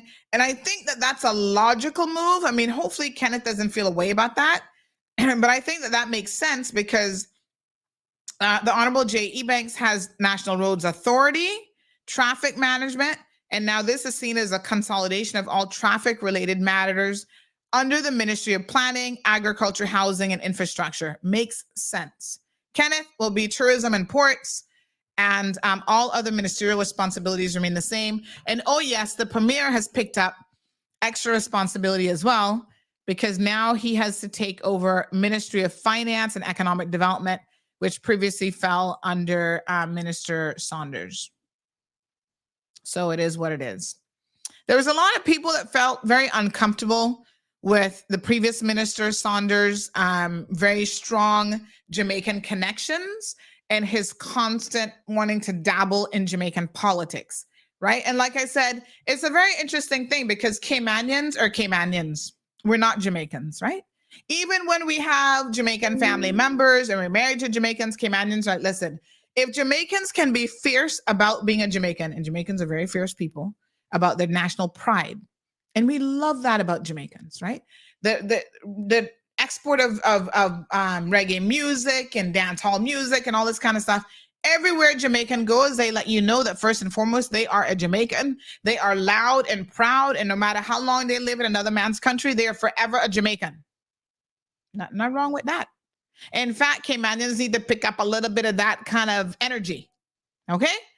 So, some of us have it. Some of us have the national pride. We love being Caymanians. We're all about that. And Chris made people feel very uncomfortable because although Chris is a Caymanian-ish, I know both his parents are Jamaican, but I know his father was Jamaican, right? And sometimes it's hard when you grow up in a household with one parent, again, being a Jamaican, because that Jamaican national pride is so strong that rubs off on you more than the Caymanian side of the family. And so I think a lot of people have always felt, quite honestly, that Chris was probably more Jamaican than he was Caymanian. Even the accent and the way that he spoke and how he related. And, when he got into politics, he loved being up in, what did MP of Jamaica call again? The prime minister, what his name is? Holiness, Andrew Holiness, all of that. So, there was a lot of things that he did. He was constantly going to Jamaica. He was on stage during some event in Cayman, jumping up, like praising Jamaica and whatever. And everybody's like, are we in Jamaica or are we in Cayman? We not got no beef with Jamaicans. That's not what this is about. But if you're a Caymanian politician, right, and you got voted in the Cayman Islands, why do I just feel like I was just at a Jamaican political rally? And so I'm telling y'all what the streets have been saying for a minute about Chris. Caymanians don't like that. We're putting people in who are supposed to be about Cayman first. Nothing or nobody else first. Danny? Well, around election time, you'll see a lot of gifts being given away. Mm-hmm. And you'll hear discussions about how much this one was paid, and you'll hear how much I received and all this kind of stuff. I think what people need to realize is that if a politician is willing to buy your vote, they will sell you. Okay? Exactly, because they got to earn that money back. And so the reason why the people who are in the House right now is a mixture of all facets of society. But the parts that we need to worry about is those bad parts where people's support gets purchased. I liken that to political prostitution. And I know some people really don't care how you want to term it. They don't see themselves as being bad. The way they see it is, I need to pay my bills. And so they need the money. What you actually need is not someone to mislead you in that way. You need someone who's going to create an environment in which you will be able to. I wish our Instagram people could hear yourself. If I put this close, can y'all hear him? Keep talking, Danny. Prepare people with the skills and knowledge they need in order to provide for themselves and their families in a dignified manner. It's this kind of corruption will destroy us if we continue down this road. It isn't the voting system. In fact, if you were to go back to the old system, the old system just favors money more. So you would just consolidate the power in the very hands that you're trying to get politics out of, right? Because there's lots of it happens in business. No. It's just on an individual level. People are trying to influence the political system sometimes in inappropriate ways. And that's why you have laws like the Standards in Public Life law, right? And one of the things that I think we need to do is to look at ourselves and ask ourselves, what kind of country do we want? And make sure that when we're participating in the political arena, that we're not encouraging people who want to purchase us. I'm not suggesting that Chris purchased anybody. Right. I don't have any knowledge of that. I'm just speaking generally. Yeah. And like I said, I think the problem with that constituency is Chris is obviously a qualified person. He's a professional in that sense. And, he has qualifications and whatever. He could be an excellent MP and he could be a good minister and all those sorts of things.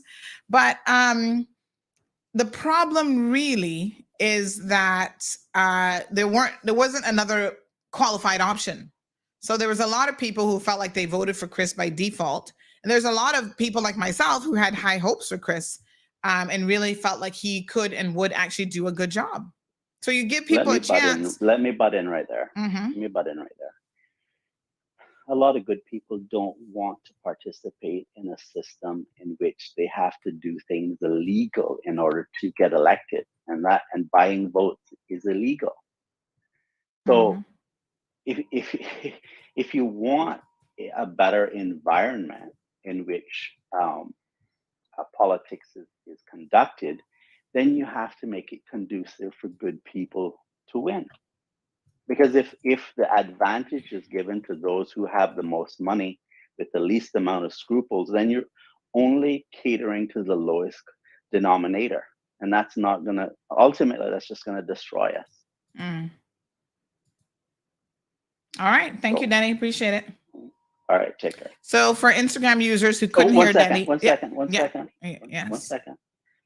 I forgot one thing. I'm not sure whether this government is actually practicing this or not, but the way that it operates in the Westminster system in terms of resignation is that from the time you are chosen to be a minister, you give your letter of resignation at that time.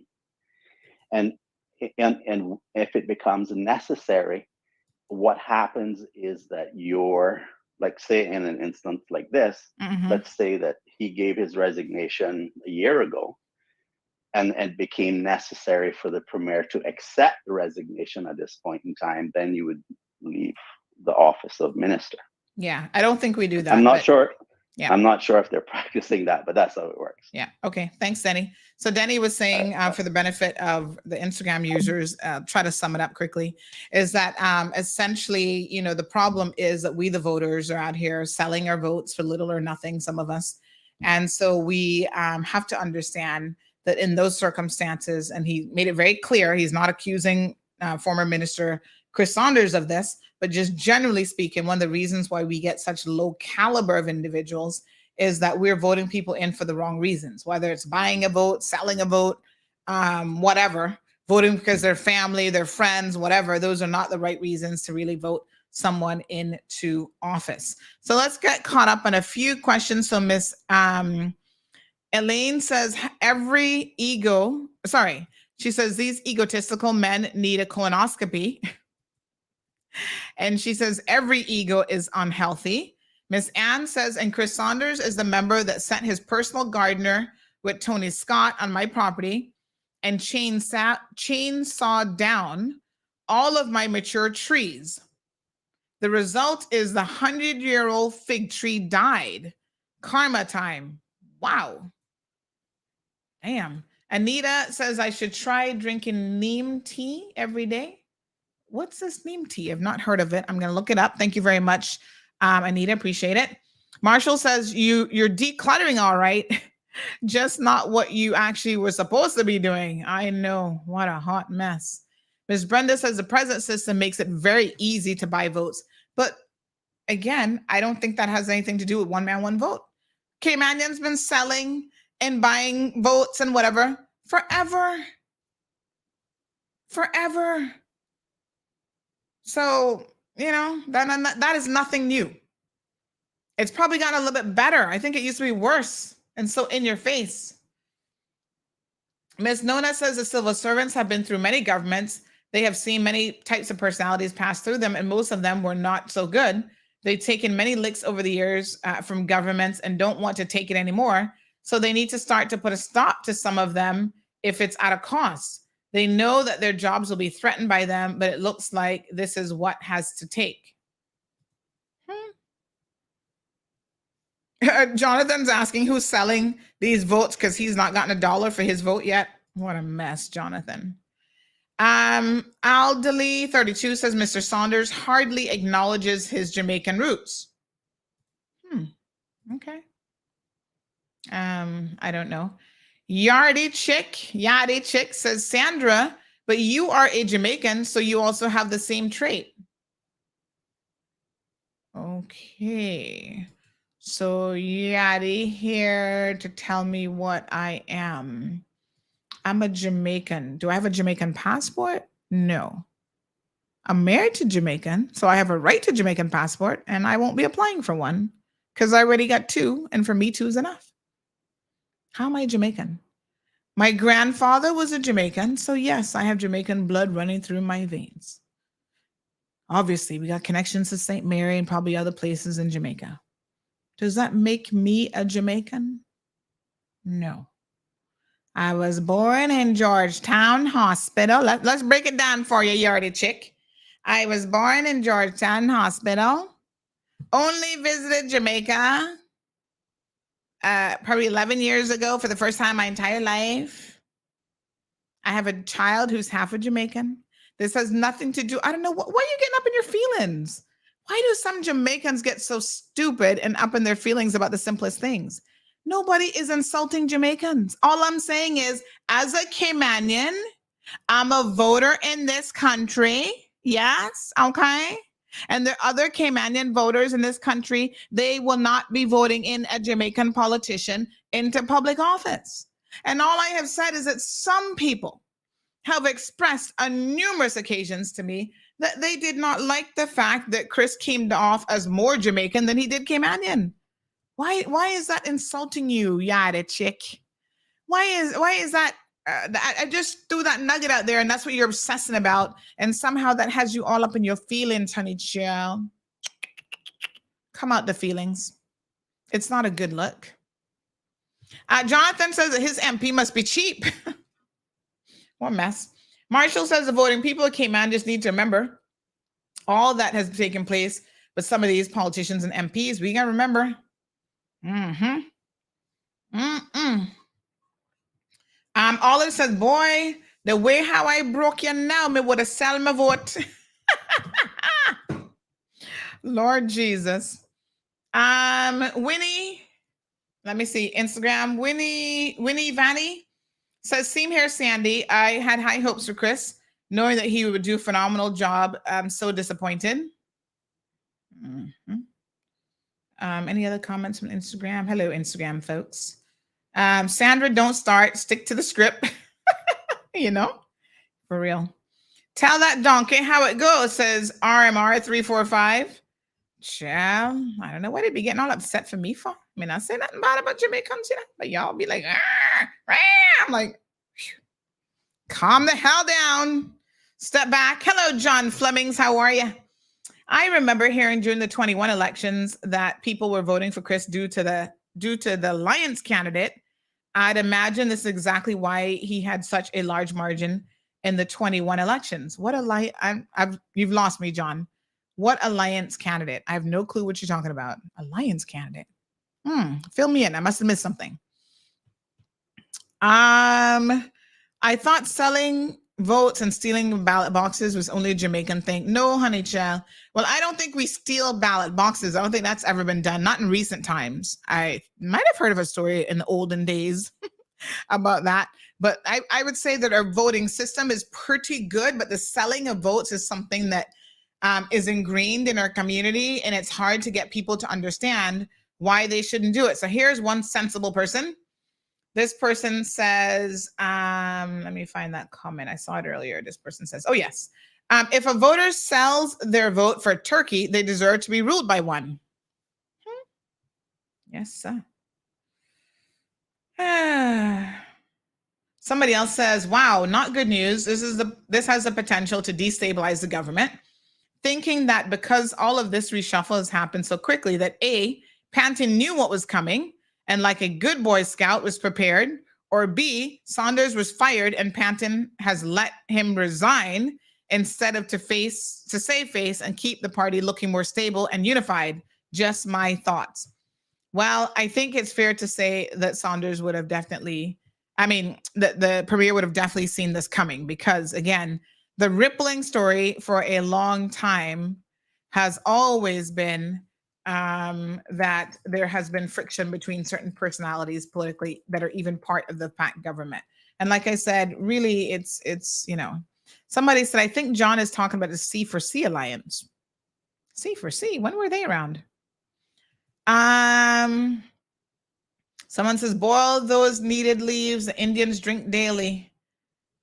Boil those the Nini. What's it called? Nini leaves or something? All right. I need to try and find a tree or whatever. So what ministry does Kenneth have now? He is tourism and ports.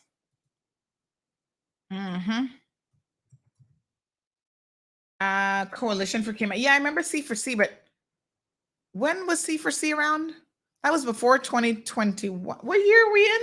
We're in 2023?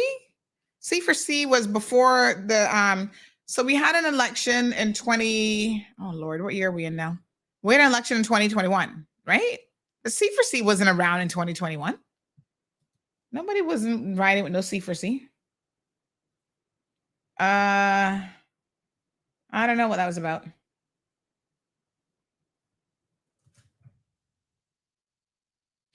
All right, let me see now. Yeah, somebody said C4C was 2004. 2009, my apologies. Winston Conley, Austin Harris, Roy McTaggart, Tara Bush, they all came out of C4C. When you think about it, though, C4C didn't get a lot of these guys elected the first time, but as a defunct political, whatever they call themselves, association, whatever it was, a lot of their people went on to become MPs. But of course, the only one that's still there is Mr. Roy McTaggart. Somebody said, Sandra, you know Kenneth is next. So I told y'all already, the street is talking that Kenneth wants deputy premiership. And because he didn't get that, he's saying that he gonna step down too. And then Jay gonna follow suit. And this is what they're trying to do to destabilize the government. What a hot mess. All I can tell you is you better be very, very careful. Because the person said, then me don't know the plan, you know. Me don't know the plan. Me know how it go. Yes, superstar. They're not too bright. They're going to do so to their own detriment. I'm telling you. The people are getting fed up with the ridiculousness. No, sir. Yep. Graham Rankin, I'm here listening. I don't know where Graham is. I can get some of these trees around Health City. Okay. So Lawyer 66 says smaller constituencies provide a focused area for an individual to buy votes. Less people to satisfy. Bring the national vote back. Well, we never had a national vote. We just got more votes. At minimum, the number of people to buy is larger with this logic. Okay, but lawyer, hold on now. If you use that logic, then say, for example, West Bay, which has had a reputation for always buying and selling votes for the last 34 plus years, all it means is those guys who run for political office will have more money, people backing them. And so when they get in, they will be controlled by some serious money people. I'm just saying, think about the logic of that. If you have to buy more votes, having a larger constituency won't mean that you're going to stop buying votes. It means that you're going to buy more votes. And one of the interesting things about one man, one vote is that the constituencies are broken up where you get a little bit from like this area, that area, whatever. Like West Bay, it was everybody in West Bay, right? So all of West Bay went to the polls and voted for 4 people. But you could have a stronghold, and you saw this with election results, folks. You could have a stronghold in West Bay Central. And if you bought all the votes in West Bay Central and you had enough of those, that could be enough to tip you into, even if you were just a 4th elected member, it was still enough to put you where you needed to go. So all of these so-called MPs who were alleged to have been buying votes their entire political career, it never changed that one bit with one man, one vote. Remember the one election when Tara Rivers first, this would have been, I think, her 2nd time running when she got in. At one point during the polls, she was surpassing McKeeva Bush. Do y'all remember this? And everybody's like, oh my God, McKeeva might not get elected. Was that her 1st or 2nd time running? She ran 3 times and got in twice, right? She lost the 1st time. But I think it was the 2nd time that she ran. She was in the vote count, because I remember listening to the vote count. There were times when she was actually superseding McKeeva, and everybody was like, wow, might she actually unseat McKeeva Bush? She didn't unseat him, but for a minute, it appeared that that was a possibility. Oh, Miss Brenda has a neem tree. Is that how it's pronounced? Neem tree? Someone come check you. So again, I don't know. That really has never stopped the vote buying. There's one in the public library. Oh, I don't even know what this tree looks like. I need to check it out. Donna says, be very careful about the strength and quantity or regularity you take of that tea. Enough, though, even though it's good for you, it's still an herb and it has its own toxicity. Use off and on. Oh, I might poison myself with some tea. Imagine. Now that's what you call some hot tea.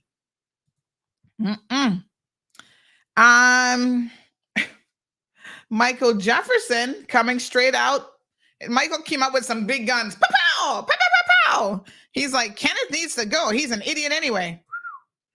I think, Michael, don't hold back. I think the problem really is, the numbers are a bit close. So Kenneth and Jay both know that now this is a numbers game. And if they decide or threaten to jump ship, that they could destabilize, they would destabilize, not can, they would destabilize the entire government. And then we either going to be calling a whole new election, or some of the non-PAC members might have to be jumping over to the PAC government, which can happen. We see people all the time. This type of stability is not unusual here in the Cayman Islands politically. Happens all the time. People jumping from one side to the next, back benchers, front benchers, rear benchers, around the bench. They always jumping back and forth and all over the place. So, but I think it would mean for some very interesting things. Critical Thinker says, Sandra, you said that Chris is Caymanian but Jamaican because of his association. Someone made reference to you having the same trait because you're also Jamaican. You are also Jamaican blood like Chris. How are you different? Well, I think, let me be very clear. As far as I know, Chris has 2 Jamaican parents. I'm a multi-generational Caymanian. One grandparent was Jamaican, and that's it. So let me be very, very clear about how I'm different. I never grew up in Jamaica because, again, my parents were not Jamaican, so I'm not sure why I grew up in Jamaica. I didn't go to school in Jamaica, none of that. I believe Chris spent, and that's one of the reasons why he has a strong accent that people don't understand, a strong Jamaican accent, because they're like, if he's Caymanian, why does he sound like a Jamaican? I think 2 reasons. When you have Jamaican parents in a household, it's often very difficult if they have a strong accent to not pick up that accent. Same thing with, I know English people, born here, grew up here, went to public school here or whatever, and they can put on a Caymanian accent, but when they're really speaking naturally and freely and whatever, they sound English because that's like what was spoken, that accent, was the first accent they heard in their home. And Chris actually went to school, at least part of his life, and grew up in Jamaica. So it's not really about Jamaican because of his associations. My association is I'm married to Jamaican. That's, my grandfather was Jamaican. He has Jamaican parents, and he actually grew up, at least part of his education was in Jamaica. So I think, do I need to really explain why there's a difference?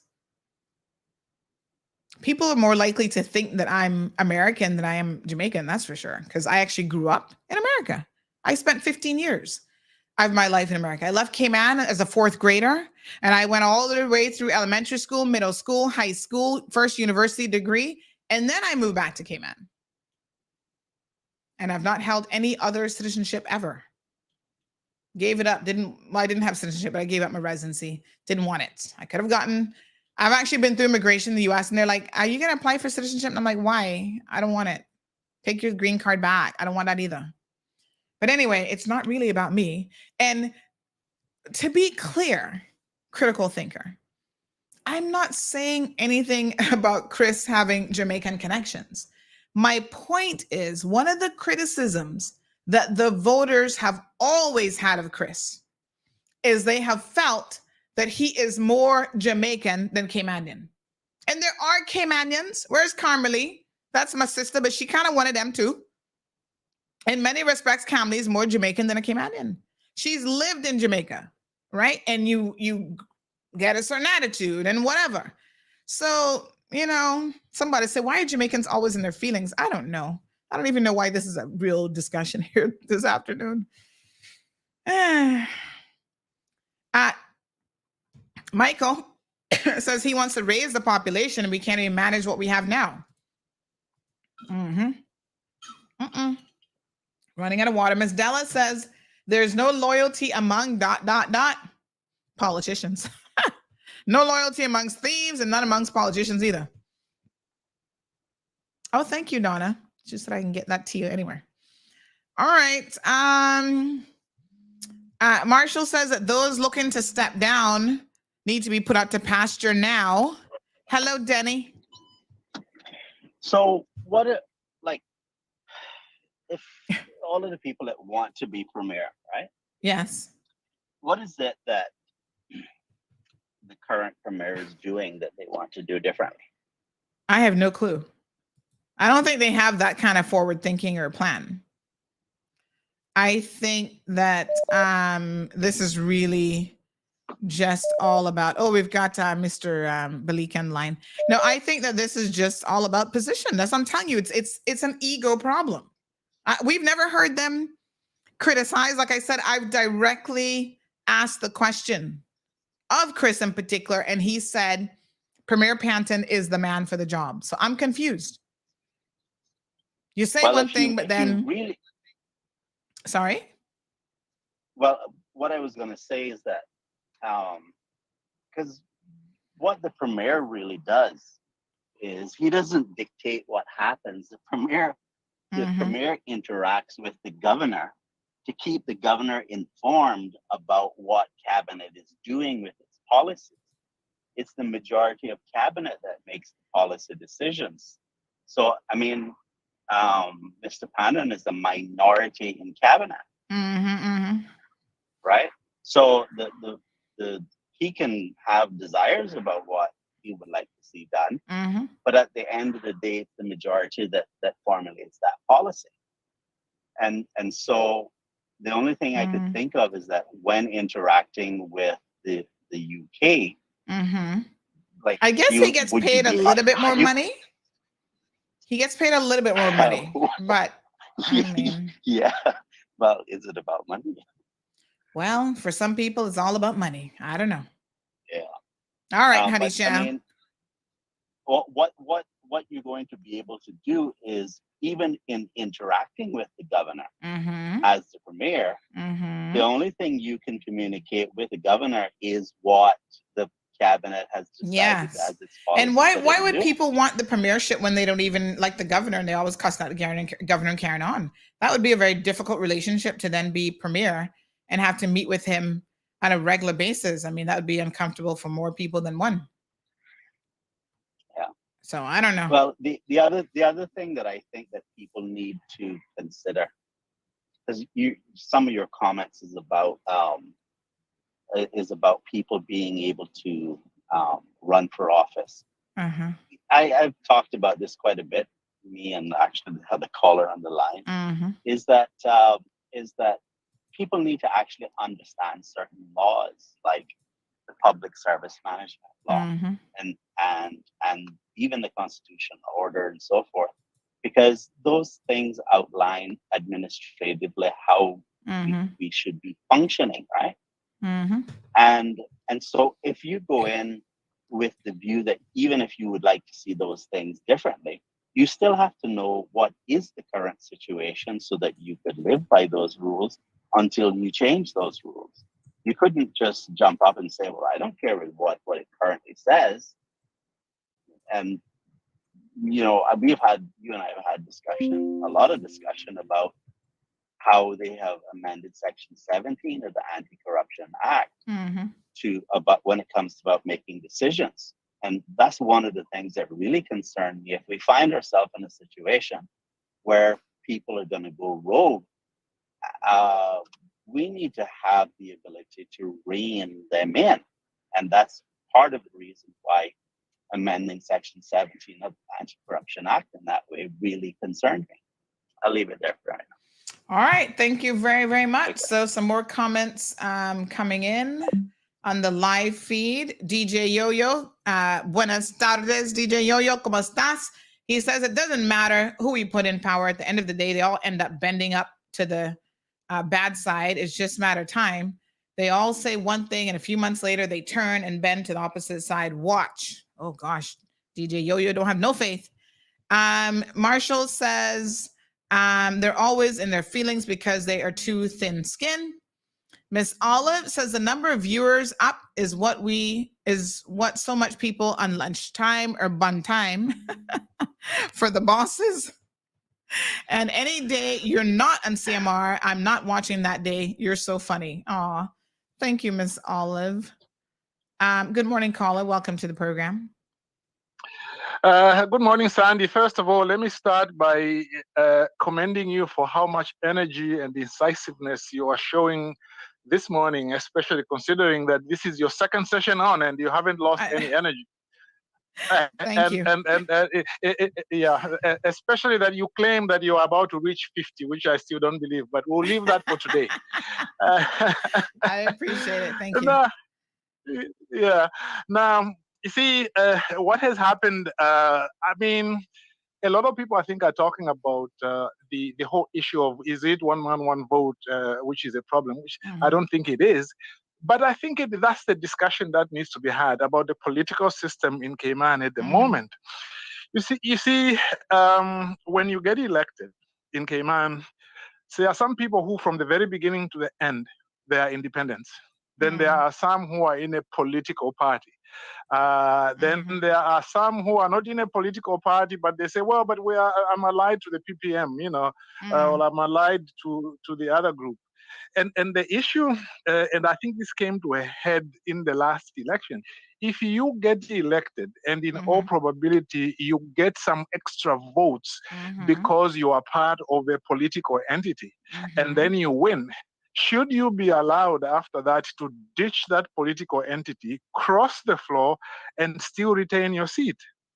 And last time when people tried to do that, you know what happened? People said, no, you can't get elected after getting our votes, and then you sell us out immediately.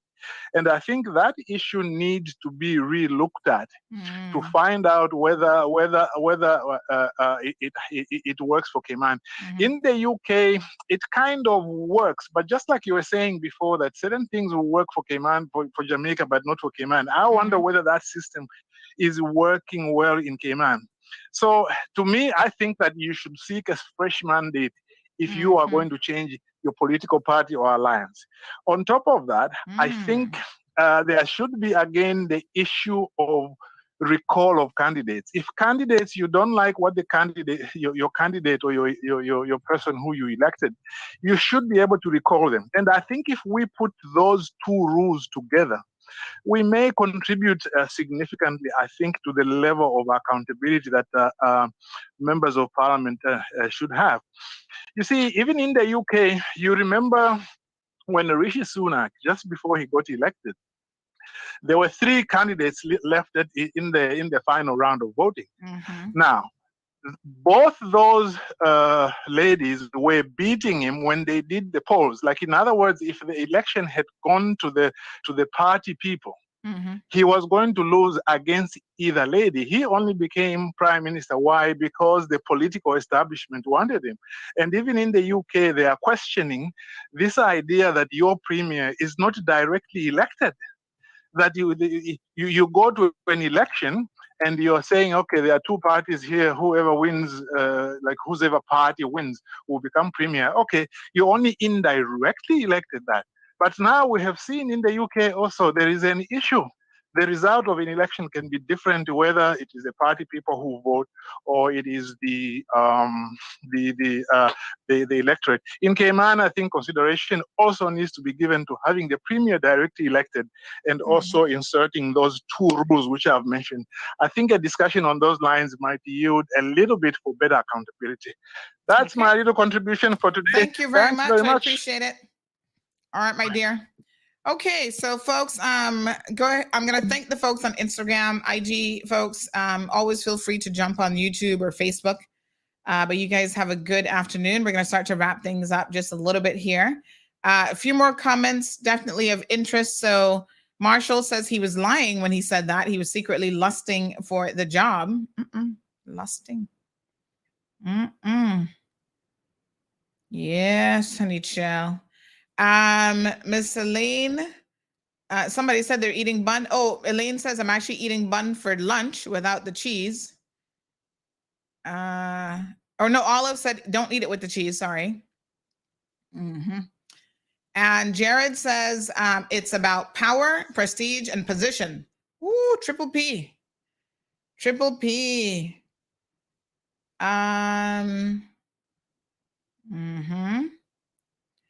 Yes. Just putting him a little title for Instagram. And then Jonathan says it's not about the paycheck, it's about the kickbacks. I don't know what kickbacks the premier is getting. Separate from anybody else, any other minister. Oh, but you know what, Jonathan? You might be onto something, because up until this batch got in and Chris started to demand a driver, the deputy premier never had a driver. That was something else that Chris Saunders demanded that they have. And then all the other ministers was like, well, if Chris is going to get a driver, we should get a driver too. Tomorrow morning show, I gotta have to jot down some notes in my little blue book, honey child, because I might forget some stuff that needs to come up. Miss Elaine says, not all us Jamaicans up in her feelings, Sandra. I, for one, moved to the beat of my own drum. I know, honey child. And you know what? It's 99% of y'all perfectly understand me. I mean, 99% of Jamaicans understand what I'm saying. 99% of Caymanians understand what I'm saying. It's always the one little percent that trying to come in and make an issue out of, as Aunt Lottie would say, they trying to make a hill out of a molehill. Is that how she used to say it? A mountain out of a molehill. Yeah. Miss Sanya says, hello, beautiful Miss Sanya. Some people are just power hungry, and we need to understand that some people should not be allowed to be a part of any government. Kiss my teeth. Lord, that kiss my teeth sounded almost like that was like kiss my nuts. That was pretty close. I felt the force of kiss my teeth, like kiss my nuts. Hello. Cameron joining the show late says, is this really surprising? Nope, Cameron, we already said it wasn't. Wish these government officials would call in and shed some light on this situation for the public, says Marquette. Honey child, they don't want to tell y'all the truth about the behavior that they be up to, because y'all would never vote them in again. Cameron says the game is sold, not told. Question is, can one lady handle all of these portfolios? Which lady? I mean, Deputy Premier. What more do you have? I mean, there's an office of the Deputy Premier, so I guess you get more support. What else was Juliana? Hold on. Let me see what else was added to her. So she is now Deputy Premier. Nothing else was added to her, right? Just Deputy Premier. Jay took on more responsibility. The Premier took on more responsibility. And that's it. Juliana only now has Deputy Premier.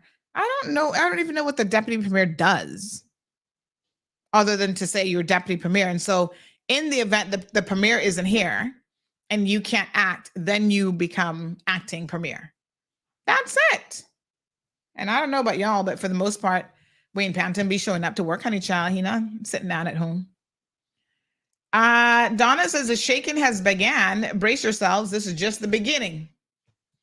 Cameron says, hope on paying attention now. Yes, I agree, Marquette. Tell us the truth, the whole truth, and nothing but the truth. The cheese was looking green for real. Lord, throw that out. Marquette also says, so much for being transparent.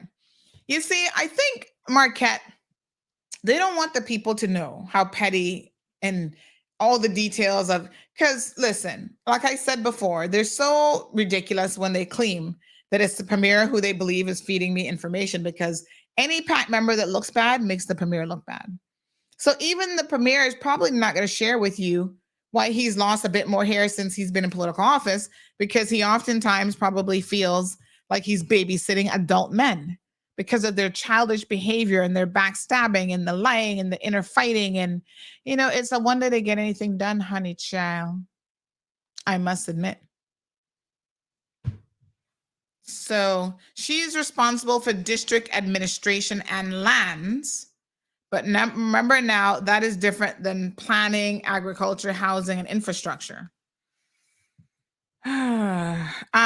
Miss Darlene says, doesn't she have education as well? That's her biggest one, to be honest, Ministry of Education. Cold call, Wayne. Today is Tuesday, so they're actually in cabinet, so he wouldn't be answering the phone. But I'm going to find out if he's planning on coming on this week. After this, maybe not. I don't know. But we will certainly be asking. DJ Yo-Yo says, in my humble opinion, Kenneth needs to chill. His time will come very soon. I have no doubts he will reach to be the Premier one day. He's the only one I see that is actually doing something that I can recall, in my opinion. Somebody else sharing the opinion that Juliana is useless. But boy, she's sticking right there, you know. She holding on tight. Holding on for dear life, honey. She not going nowhere. What a mess. All right. Miss Brenda says, am I the only one that remembers that Saunders started out with McKeever Bush and how that ended? Miss Brenda, perhaps tomorrow morning we need to go through all of it. Folks, we've been going for over 2 hours, 2 hours and 15 minutes. Oh, I don't want to call her that. The last time I called her that on radio, they ran to the off reg and complained to the ICT that I was using the WHORE word on radio, referring to a certain political WHORE. So they can't do anything to me because we're on social media right now and I can pretty much say whatever the hell I want. But on radio, yeah, I said that and they ran in and filed a complaint. Bad, Sandy. Bad, Sandy. Don't say that word. Don't call somebody a political whore. Even if they are, I'm like, okay, then. Oh, yes, honey child. Marquette says, please get to the bottom of this. You know, I'm, ooh, girl, after I get off the phone, I got me breaking phone calls. Bring. What's going on? Bring. Give me the down low. Tune in tomorrow morning, good people. Love you like cooked food. I love you like a green mango and some nice sauce or a nice ripe, plum. When does plum season start? You know, I love me some plums. I'm gonna go, and you still said it. It says, pay off your mortgage. Oh Lord, please. Them can't help nobody with that. Anyway, beautiful people, have a gorgeous day. I got to go, and I'm gonna at least do some kind of cleanup here today, some kind of decluttering. Miss Stacy's like, yeah, right. You're supposed to be decluttering for morning. All right. We'll see y'all in the morning. Please stay safe. Be good. Boy, this is some hot mess. Chris Saunders, I don't know what to say. I think you might have done yourself a disservice. And in my humblest of humblest opinions, I do not believe this was a good political move for you. I really do not. Anywho, time will tell. You guys tune in the morning. Make sure you get up early, honey child. Have your coffee, your tea, your Milo, everything ready to go. Be blessed, not stressed. Have a good afternoon.